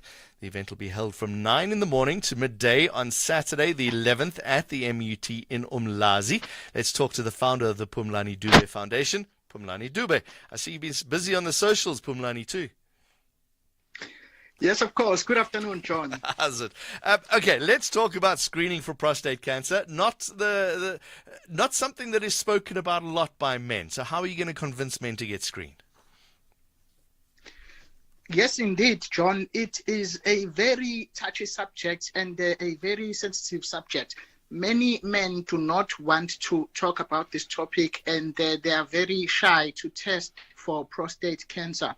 There are many misconceptions and myths around this disease, and we aim through this event to debunk all of them. It is important that men come forward and test for prostate cancer because early diagnosis is key, John. That is the message that we are driving. Cancer is treatable. Prostate cancer is treatable as long as it is discovered early before it spread. So it's very important that men or that message reaches men so that they can find out that prostate cancer is not a death sentence. All right. How do you test for prostate cancer? And it's a family show. We will utilize what is called the prostate-specific antigen, or PSA in short. Now, the PSA is a blood test that measures the level of prostate-specific antigen in the blood. And then based on the result of that test, further examinations will be done if necessary. So that is the test that we will use. That's where your blood is drawn and it is taken to the laboratory and is tested for PSA, and then we can then discover whether or not prostate cancer is present in your body. And if indeed it is found that it's present, you will be then advised on what the next step is.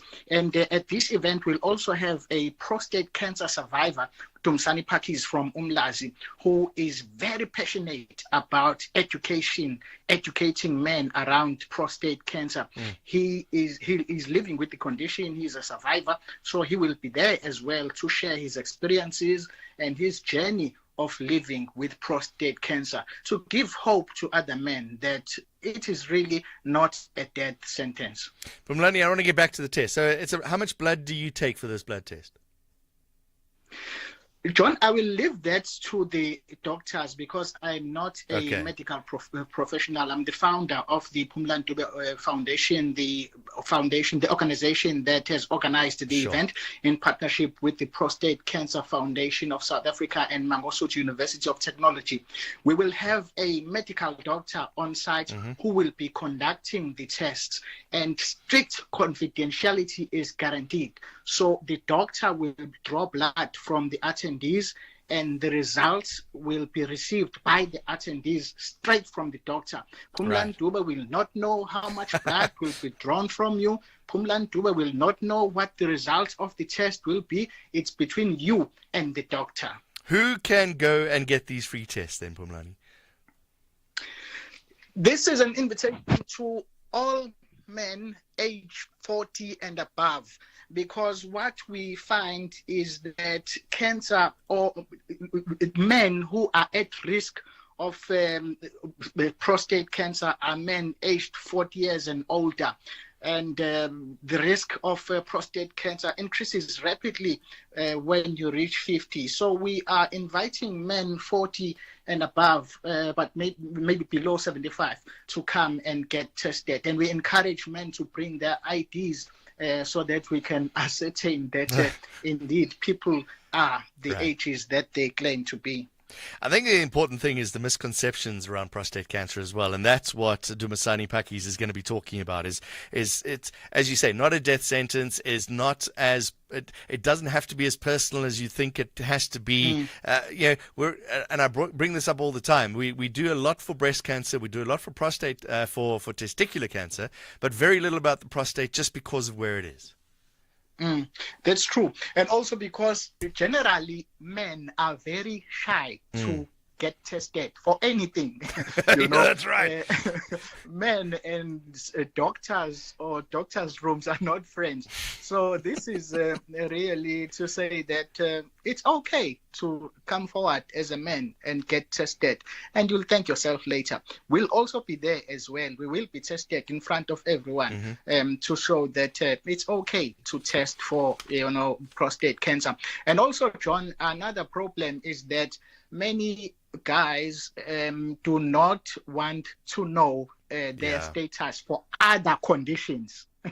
And they think when you test for prostate cancer, the doctor will then find out about other conditions you may have, whereas it's not necessarily true. When the doctor, at an event like this, when the doctor draws blood to test for prostate cancer, it's only for prostate cancer. That's the only test that the lab will be testing for, not any other condition that you have. So do not be scared to come forward. Yeah, I was saying at the beginning of the show, I got this done a little while ago on radio during the Comrades Marathon broadcast that I did, and it was relatively painless. The little finger prick for me that I had. I don't know how much blood you guys are going to be taking, but it's really quite painless, and it's that. It calms the mind to know, well, okay, I've got another year now before I have to do that again, and then I'll get it checked. But if there was an issue, then at least I could get it sorted right away. Exactly. It takes barely 30 seconds, and it's 30 seconds that can save your life. I did take the test last month, but I will take it again on Saturday if I have to, just to show everyone that it's okay to test. Yeah, we were also talking before the show about this, and we were saying how, like you say, men don't want to know, and if it's out of mind, out of sight. But this is not that kind of thing. It could be a killer, but it doesn't have to be. Exactly. And also, John, another important message that we have to push is that there are other lifestyle and environmental factors that can put men at risk of contracting prostate cancer. That is maybe smoking or high alcohol intake, obesity, poor diet, increased red meat, and fatty food consumption. Too much of that can then put you at risk of developing prostate cancer. So watch what you eat and lead a more healthier and active lifestyle. Phumlani Dube, founder of the Phumlani Dube Foundation. Where is this happening? Let me tell you again. It's happening at the Mangosuthu University of Technology in Umlazi in KwaZulu-Natal. It's from 9 o'clock in the morning to 12 p.m. this Saturday, the 11th of November, at MUT in Umlazi. So if you're in that area, I'm sure that there will be others around as well, but keep an eye out for this one. 9 to 12 on Saturday morning at the Mangosuthu University of Technology. You're with SAFM. It's 1 minute past 5, and it's a good afternoon to Greg Host.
6 changes for Cardiff, and Proteas target Afghanistan for semi-final momentum.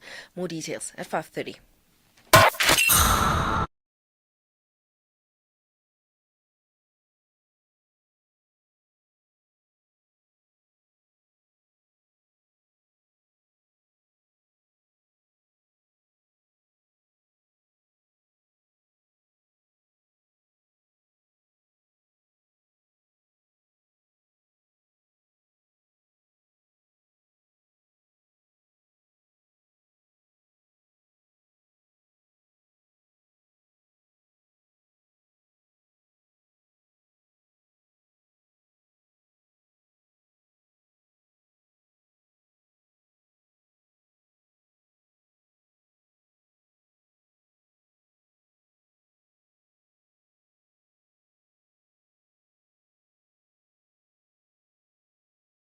SAFM.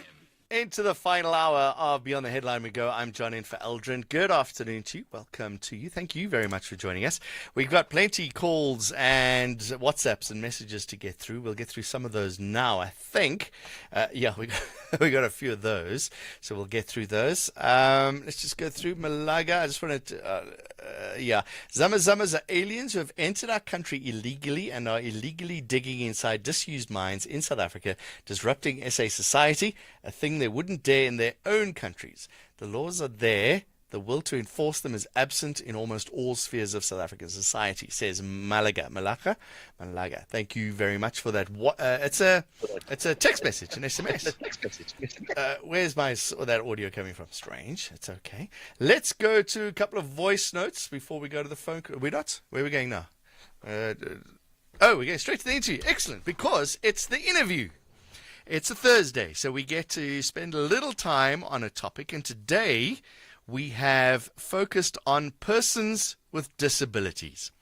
Why do they feel neglected sometimes? According to the World Bank, persons with disabilities are more likely to experience adverse socioeconomic outcomes, such as poorer health outcomes, lower levels of employment, and higher poverty rates.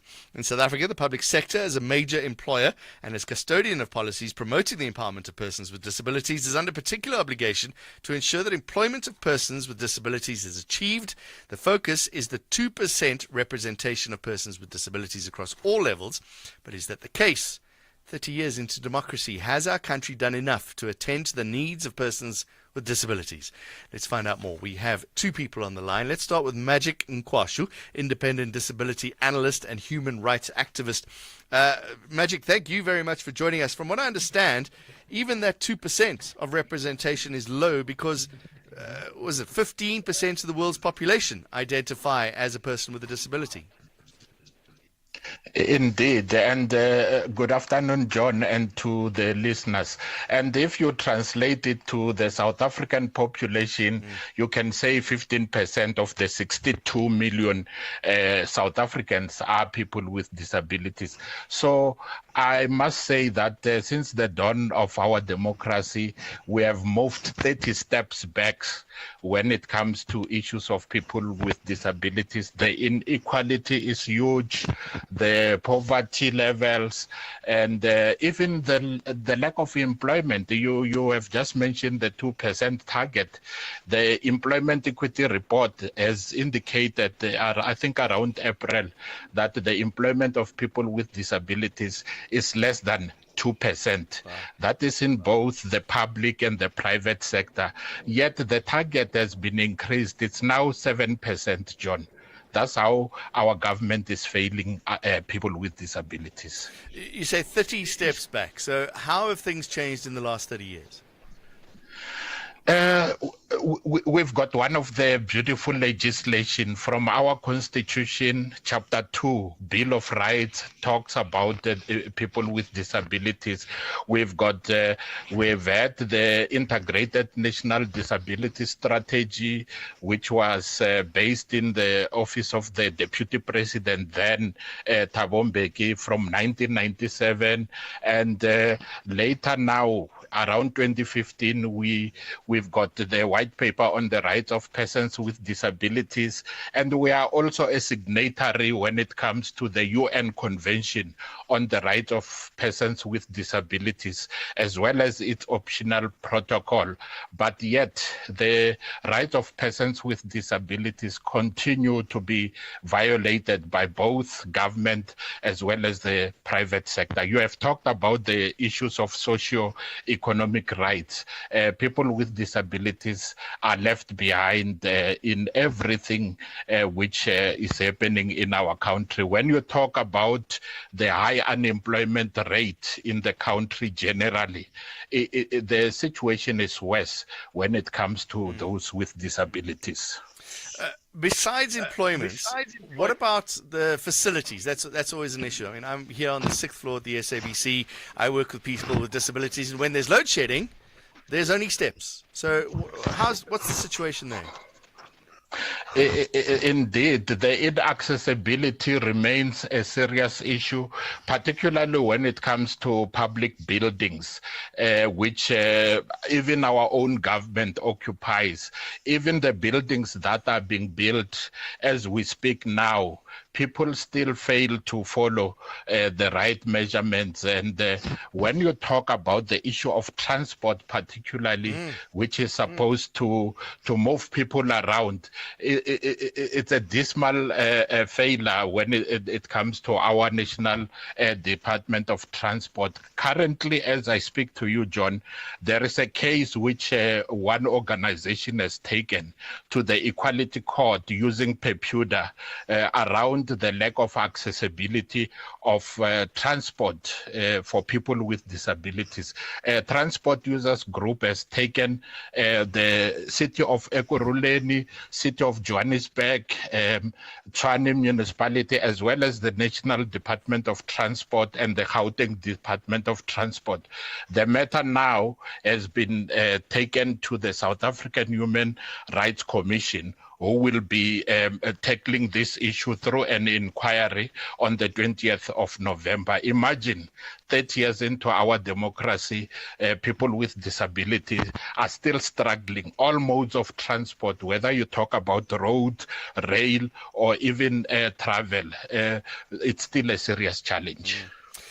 Okay, dire picture, Magic, and I'm sure we'll catch up with you again. If you have a comment on what Magic has said so far, give us a call, 086 000 2032. You can also leave a voice note on 0614 104 107. Let's see what is being done.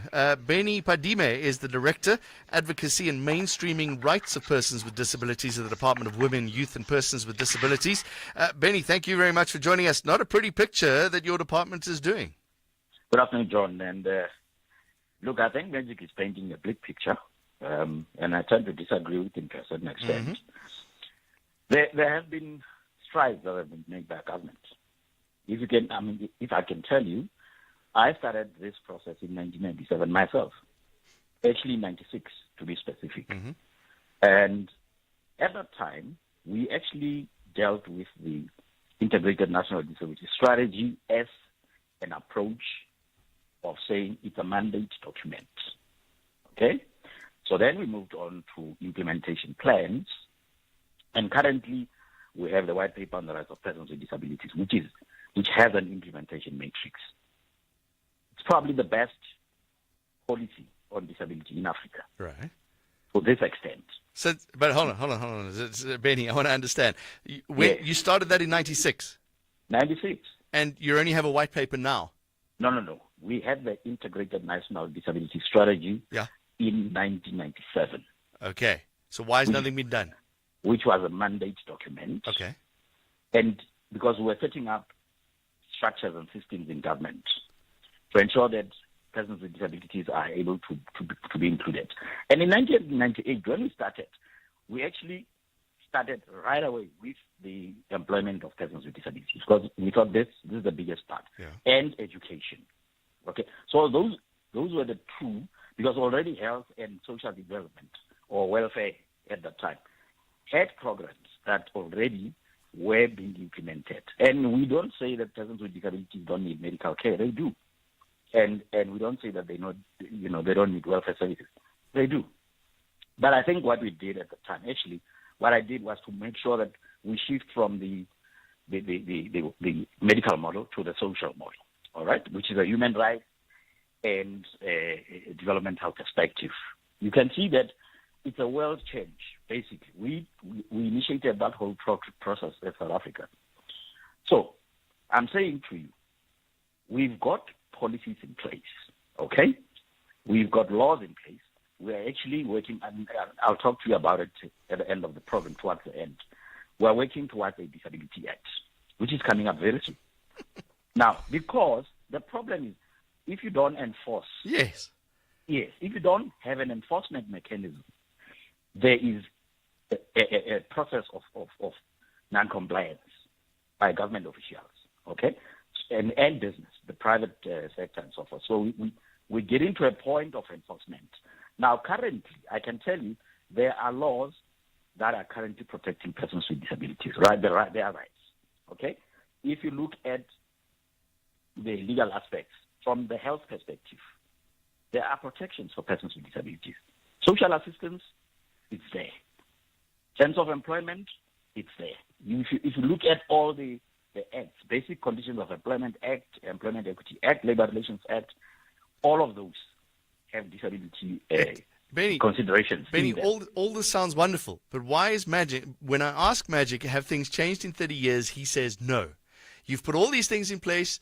Why is Benny still suffering today, 30 years, or if you started in 1996, can't do the maths in my head very quickly, that's 27 years. More or less. He's living more than that. Because yeah. Why is he feeling like they've gone 30 steps backwards? Let's put it this way. You know, John, Magic is making a political statement. I'm talking to you about policy matters and implementation. Magic, are you making a political statement? I think so. Not at all, John. If we have to talk practically, the very minister, Nkosazana Dlamini Zuma, she complained that they don't even have a budget for disability. The budget that was given to her, remember she has just joined the department in March. She's left with 70 million. Nothing is mentioned about disability on how the other billions have been spent. Okay. But a chunk of the budget has been taken to gender issues. It has been taken to youth issues. So, I mean, how do you implement without a budget? All right, Benny, I'm going to give you more time to respond. Yeah. Look, John, government implements according to how the Minister of Finance allocates budgets for all the departments. Now, if you centralize a specific budget in one department, then you are compromising implementation. The bigger chunk of the budget is in the departments who are supposed to implement the programs. Hence, when we talk to the Presidential Working Group on Disability, we are very straightforward with it, that the chunk of the money lies in departments. Yes, the departments operate with a limited budget, but the Minister of Finance does it for a reason, because he knows very well that the chunk of the money will be in the departments, which is where implementation takes place. Remember, John, the Department of Women, Youth and Persons with Disabilities does not implement, okay? It does work on policy, legislation, and so forth. But where projects are necessary to implement on disability, women and youth, the department comes in and partner with the rest of the departments. The billions that Magic is talking about are in the departments, and those departments must take responsibility of implementation. And I'll tell you why. The court judgments that have come out have actually directed different departments to implement based on their finances and plans. And all of them must report back to the courts in terms of implementation. Our department does the work of monitoring that implementation and guiding government to implement I don't know if you understand what I'm saying. Yeah, all right. Okay, I think we're getting where we want to go to, Benny, but I've got a couple of issues that I'm going to raise with you in a minute. No problem. We're just going to take a quick ad break. Benny Padime is the Director, Advocacy and Mainstreaming Rights of Persons with Disabilities at the Department of Women, Youth and Persons with Disabilities. And Magic Nkwashu is an independent disability analyst and human rights activist. We're going to continue this conversation after this.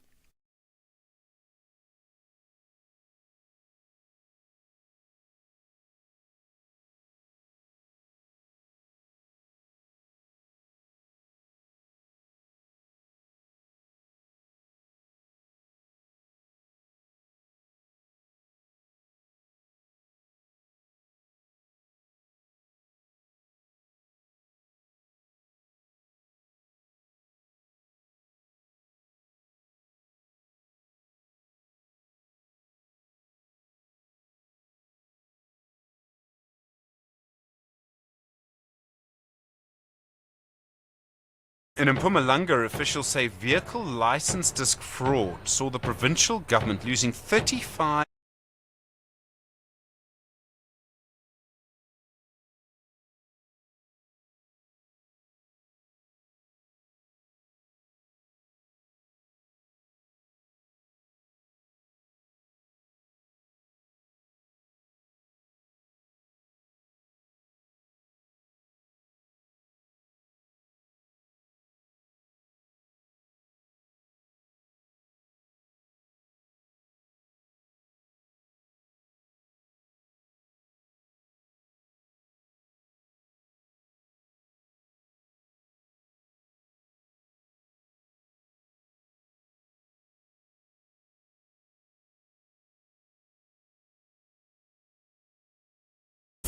SAFM. Jon Gericke on SAFM. Why do persons with disabilities feel neglected? Give us a call, 086 000 2032, or you can send us a voice note on 0614 104 107. Benny Padime is the Director, Advocacy and Mainstreaming Rights of Persons with Disabilities at the Department of Women, Youth and Persons with Disabilities. Magic, we'll come to you in a minute, but I just want to stick with Benny. Benny, I drive through Melville every day to come into work, 7 days a week. Yes. And there's a lovely new infrastructure that they're building there. They're building pavements and things. But let me tell you, traffic lights don't work. There's no buttons with beeps for any blind people. Wheelchairs, almost impossible to fit through the bollards. Then I drive where all the student reses are, which are going to UJ. There's no sidewalk. Not only do the students have to walk there, but anybody, if you're in a wheelchair or crutches, you've got to be in the middle of the road, which is potholed and all those kind of things. Where do we put the blame for the lack of facilities for people with disabilities just in a brand new, something that's been built in the last 2 years? John, let me take you back to the Krugerbom case. Please refer to it if you can. In that judgment, it's very clear that the state must take reasonable and necessary measures within its available resources to ensure that implementation takes place for vulnerable groups.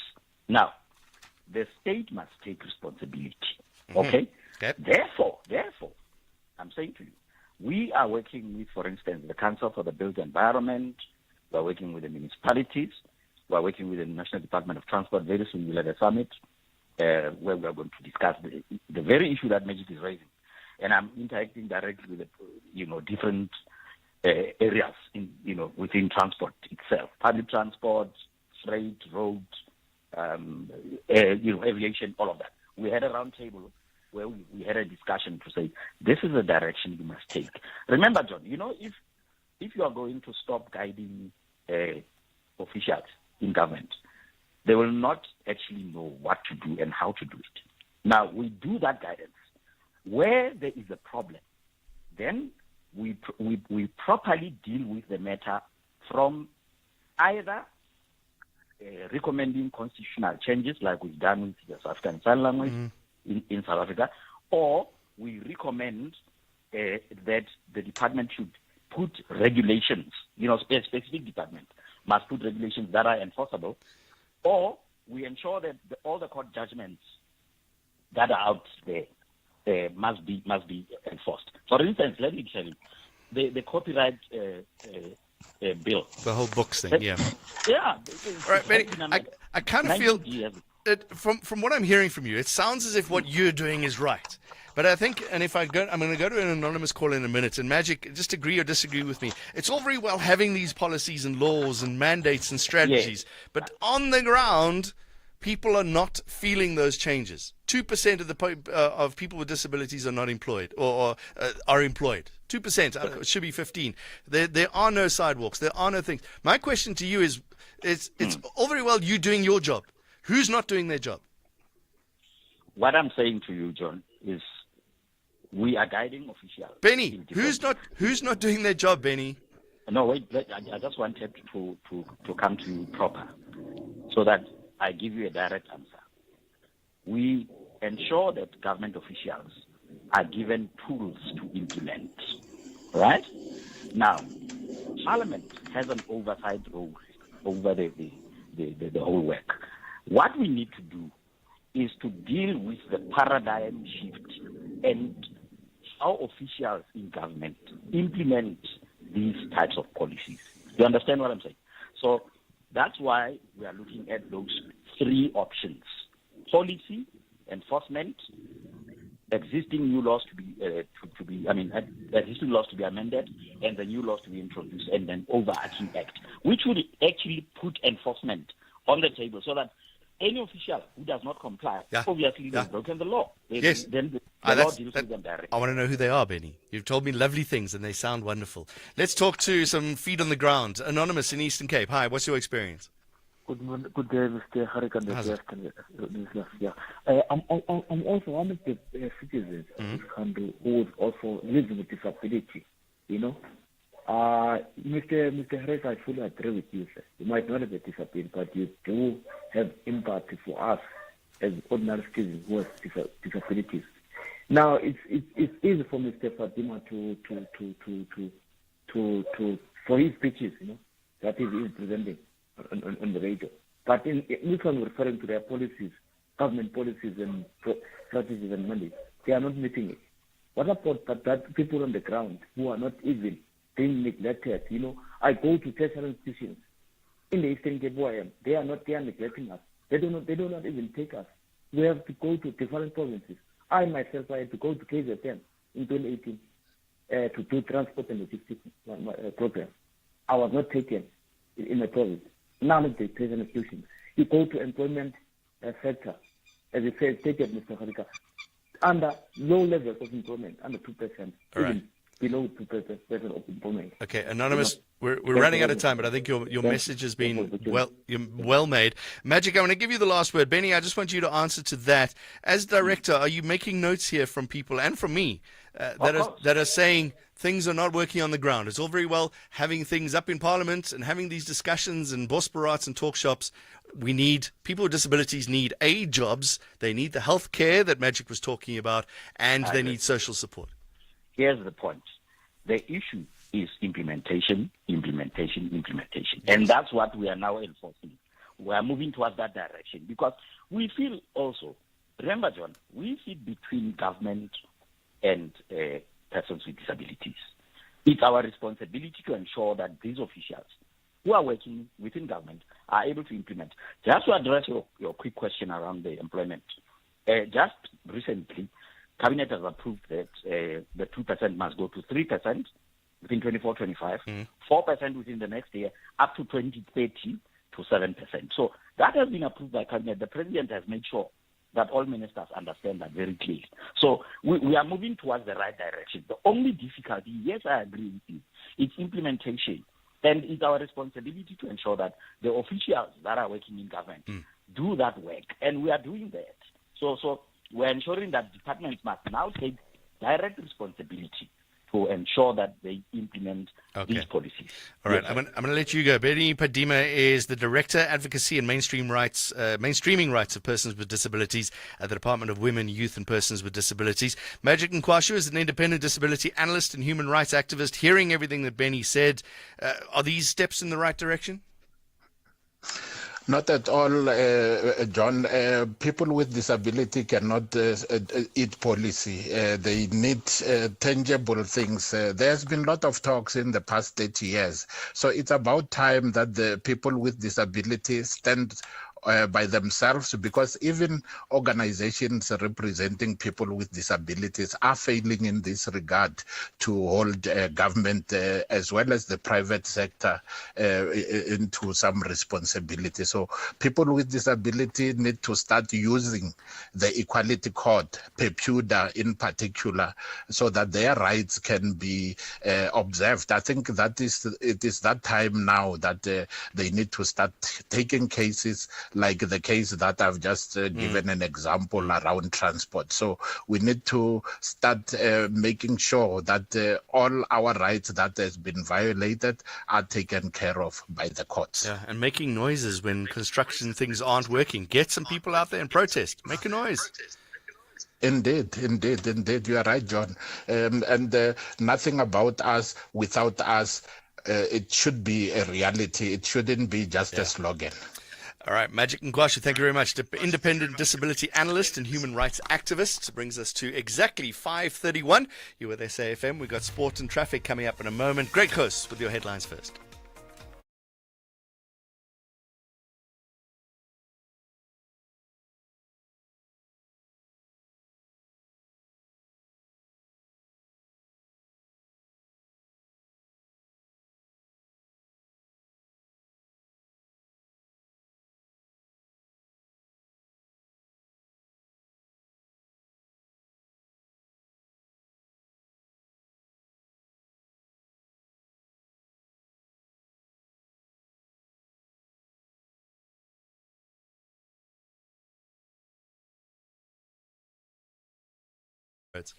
Yeah, we're back now, though. Normal service resume. Good afternoon. A very heavy N1 between Maclew and the Winnie Mandela off-ramp. If you're heading down through Sunninghill towards Four Ways, that is quite badly packed out today. N1 through Midrand stays busy between Maclew and New.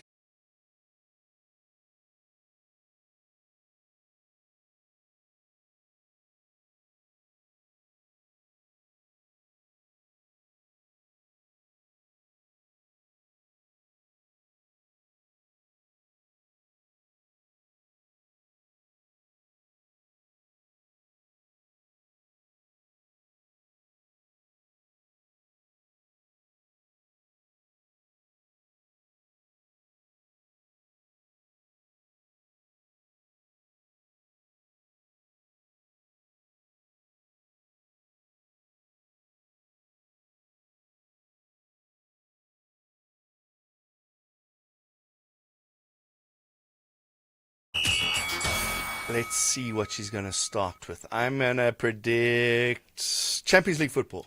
No. Ah.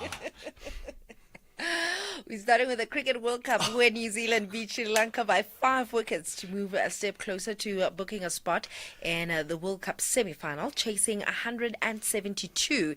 The Kiwis rode on an opening stand between Devon Conway and Roshan Ravindra to achieve the target with 160 balls to spare. New Zealand are currently in 4th position with 10 points. They are ahead of Pakistan and Afghanistan on a higher run rate. Still staying with cricket, the Proteas batter David Mills believes that South Africa will use their last group game against Afghanistan tomorrow to rectify mistakes from their defeat to India at the Cricket World Cup. South Africa advanced to the semi-finals with 2 matches to spare after winning 5 of their first 6 round-robin matches with impressive figures. I don't think any international game is kind of a weird game. I think for us it's just continuing what we've really done in this World Cup and just nailing down on areas that we want to improve on from the previous game. And it's a great opportunity to showcase what we can do and get some momentum into that semi. In football, over 80,000 tickets have been sold for the Soweto derby between Kaizer Chiefs and Orlando Pirates at the FNB Stadium on Saturday. And it's not clear how many tickets were made available for this titanic clash, but the capacity at the FNB Stadium is almost 95,000 people. However, for safety and security reasons, tickets made available cannot be close to that capacity. Both Chiefs and Pirates head into this derby on the back of League League wins against Cape Town Spurs and Skukune United, respectively. In the meantime, Kaizer Chiefs interim coach Kevin Johnson says that he's not interested in taking the full-time reins of the struggling side. The former Platinum Stars mentor, who was recently appointed as the head of youth development, says that he sees a bigger role in building the structures of this club through his original position. It's something that appeals to me, but there's something bigger that appeals to me at Kaizer Chiefs. I've been to some of the biggest teams in the world, and I've worked with one of the biggest teams in the world. And when I say this team has got that potential, then I think you need to bring from a bigger team and put it in this team, but not as a head coach. A head coach will always be changed in any club, but I feel that this team is not where it's supposed to be. And maybe with my little knowledge that I have, I think this team can be as big as it should be. There's some Europa League action, and Liverpool can book their spot in the last 16 as early as this evening, but they need Union SG to lose against LASK. The Reds visit Toulouse in the fourth game of the Europa League group stage with the opportunity to make it 4 wins from 4, and having already beaten LASK, Union SG and Toulouse already this season, another one would guarantee progress from Group E with 2 games to spare. In the meantime, in rugby, Bulls coach Jake White made 6 changes to the side to take on Cardiff in the Vodacom United Rugby Championship match in the Welsh capital tomorrow night. Zim Carr will captain the team, and Carr will pack down alongside new acquisition from Sharks, Mpilo Gumede, who has been handed his Bulls debut. Carr will start at blindside flank, while Kyle Brink will be on the open side with a duo of Reynard Ludwig and Janko Swanepoel completing the second row as the lock pairing.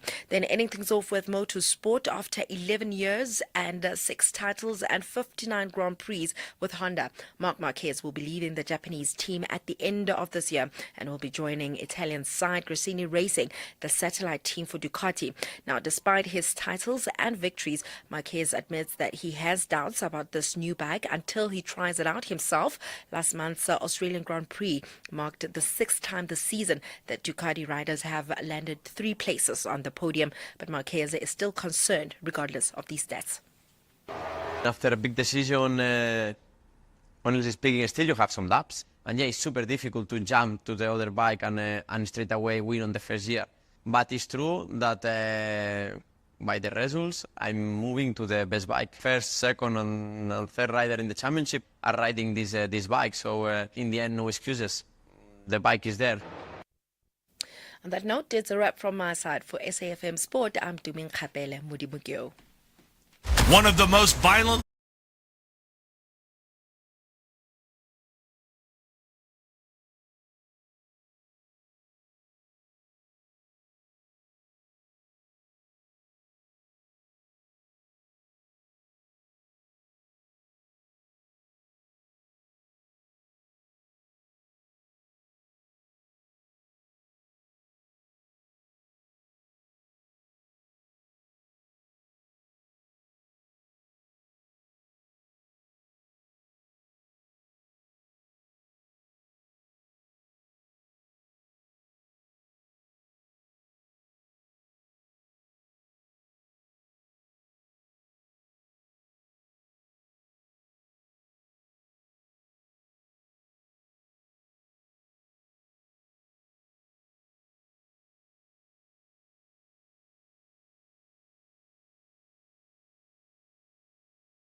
It's on the Money Web Market Update in 20 minutes with Jimmy Muyaha. Afternoon, Jimmy. What's happening?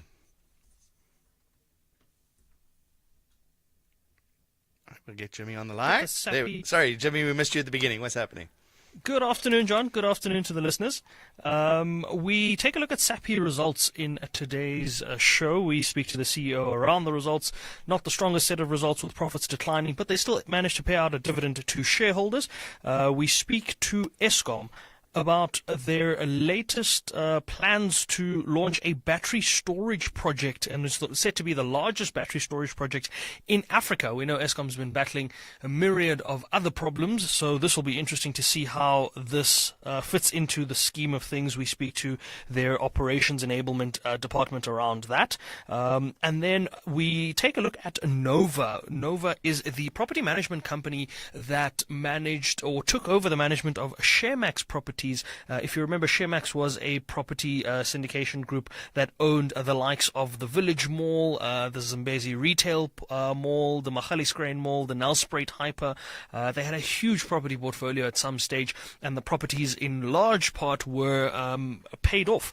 And it's been a story that's been going on for probably close to a decade, if not more than that. And the property, the investors, rather, that were invested in Sharemax might not be able to recover their money. So we speak to Ryk van Niekerk about that of MoneyWeb. He's been following that story for the greater part of the 10 years that it's been unfolding, and he's done quite a bit of research around that. And we just get a sense of where that is now and what it means for all of those that were invested in that property scheme. And then, because it is Thursday, we've got our SME of the week, and we're speaking to a company called Preferential. They are a property management company that aims to bridge the gap between tenants and landlords by making it easier for both parties to engage with one another. But before we get to that and all the other good parts of the show, we've had Henku Creer keeping an eye on the markets for us throughout the day. Good afternoon, Henku. Thank you so much for keeping an eye on the markets for us. Not such a good day for the Rand. Equally, the equities were in the red, but it seems as though other regions like the Asian markets had a good day. What pulled us down today?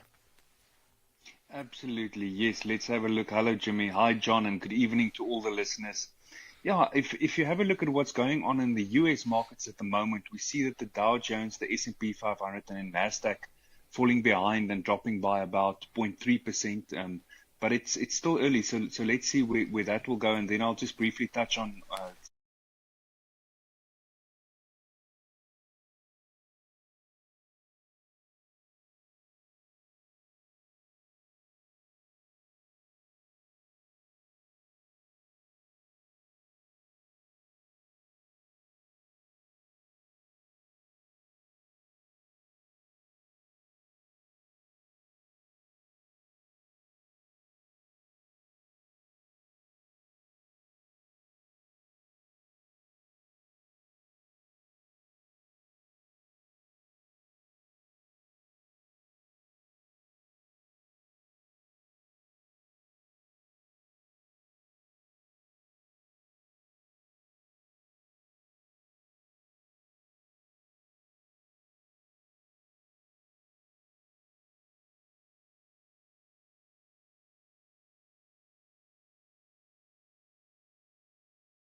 Don't talk about the Bitcoin price. We hold thumbs. Let's go back to where we were. Can only hope.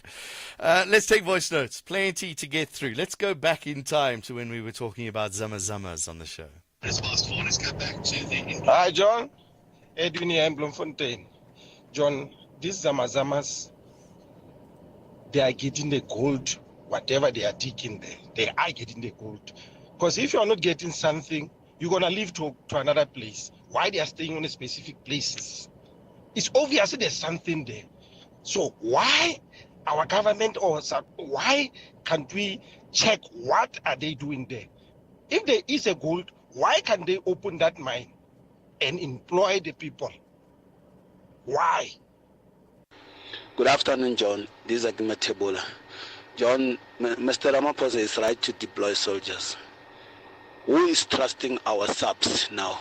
Because we have those subs members who are there. Many of them, they are in the pocket of criminals. So, President is right to deploy soldiers. It's like when it comes to that electric minister, he didn't trust Abu Pravin Godana and Abu Godematash. So that's it. Good day. This is Agima Tebola. Hello, John. How are you, John? John, I'm very happy about the soldiers, John. Because the soldiers, John, they do the job.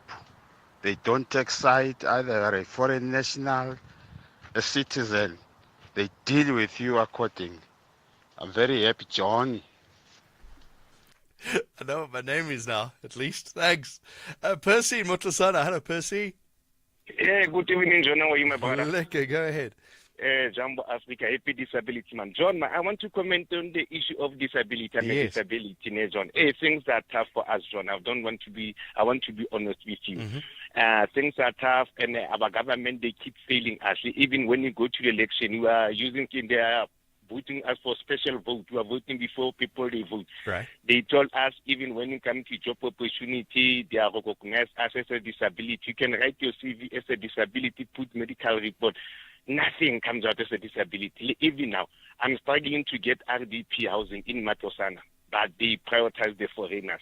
I don't know what to complain. I wrote a letter to Premier's office, even on the President's office, but no answer that I'm getting as a disability. Things are tough. We're not recognized. Sure. Yeah, you see, and that was my frustration when we were having that debate. You can have all the lovely policies in the world. It's the same thing people moan about our constitution. We've got a lovely constitution, but if you don't implement and you don't follow through, then what's the point? And that's what you're experiencing on the ground, is it? Yes, because of John. I'm asking myself because of even now, they keep saying the disability are the first priority, even when you come into job RDP. But there's no such a thing. Even like in our government, in social development, they recognize us if only we go to the election or they just want to raise funds for disability. After they get attended, register all the minutes from that meeting, they disappear, those guys. All right. Thank you very much, Percy. On the ground, we did get one message saying, when I go to Home Affairs, then people with disabilities are always shown to the front first. It's bigger pictures than that. Yeah, they get thrown first. Ladies, old people get put forward at Home Affairs. Fantastic. Sounds great. It's bigger than that. It's jobs, it's employment, it's houses, it's healthcare. Another voice note before we got to go to the ad break. John, good afternoon. Flores here from the Western Cape. John, I was in the army, I think in the old dispensation, and we used to assist police with their operations and also roadblocks. Yeah. There were never extra money because we got paid anyways. And we either brought our red packs with us or we go home to the barracks and eat there. I don't know, man. This is just all a ploy to steal some more money, man. Nonsense with this government. Have a good job. Bye-bye. Yeah, I was deployed out in KwaZulu-Natal for a while to stop poachers in some of those game reserves. We went along with the police. We didn't get any extra money. Good afternoon, SAFM. The ANC government, they are pretending that they can solve problems, country problems. They cannot even solve their problems in their own country. Look at our crime rate. It's pathetic, but it's all an act. They don't do anything about anything. Grant, we're going to come to you in Limpopo in just a minute.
minutes. Grant in Limpopo, hi. Hi, John. Thanks very much for having me, John. And I'd like to comment on the issue of these people living with disabilities. Yes. What Mr. Padime has said, together with Mr. Nkwashu. Indeed, I'm a person living with disability myself. And what I see, John, is that our issues are not well represented. I'm saying this because our Mr. Padime there in Parliament, what they're doing is just to, say policies as they are. But like you heard him saying, they are now championing the issue of implementation. Yeah. But how long are we going to wait for that posture of implementation? Because now we can check with issues of employment. People living with disabilities, as they were saying, we were intending to have a 2% mark, but it has never been it has never been realized that 2%. So how are we going to realize 15% if you are failing for 2%? Yeah, That's and it's taken 30 years to implement anything, and let's see if we can implement it in the next few months. It makes no sense. I can't wait another 30 years. Sipho and Klebecha, hi. Hi, John. John, I'm not going to ask you how are you. I know you. I'm fine. Look, John, we can clap hands for government when it comes to legislation and policy. Mm-hmm. The South African government is counted amongst the progressive worldwide in terms of taking care of the disabled. But the issue is the high turnover in government strategic positions, be it in the ministries or at a technocrat level. That's where the main challenge lies, because the interpretation or manifestation of the policies and legislation you will find in government programs. And those director generals and all strategic managers that are coming in and out of either municipalities or province or national government, they are not socialized. They are really not socialized. They listen too much into current politics, today's politics, what do I give to who, instead of putting a mark and saying each and every year in our budget, in a specific department, we are putting aside this much money. Yeah. These are the type of programs that we are going to undertake. And also, how can we then cure? The provinces must employ universities that will sit in the premier's office to assist the whole province in mainstreaming programs and ensuring that departments are allocating funding in those. And those universities are the ones that are going to give us the report on annual basis as to how this government of the Eastern Cape or Gauteng is performing. All right, we're going to have to leave it there. All right, Sipho and Klebecha, thank you very much for the call. You're the last voice today. Yeah, if we had, if you don't do your job, you don't stay in your job. Isn't that a suggestion? But we do have the options every 5 years to make change if you want to. It's up to you. 5 minutes to 6, that's the program. We leave you with a parting shot today and my selection of music today because it's for the Proteas. Today we leave you with the words of Alina Ross, who once said, always make a total effort, even when the odds are against you. Tabani has our credits today. It's my song for the Proteas tomorrow.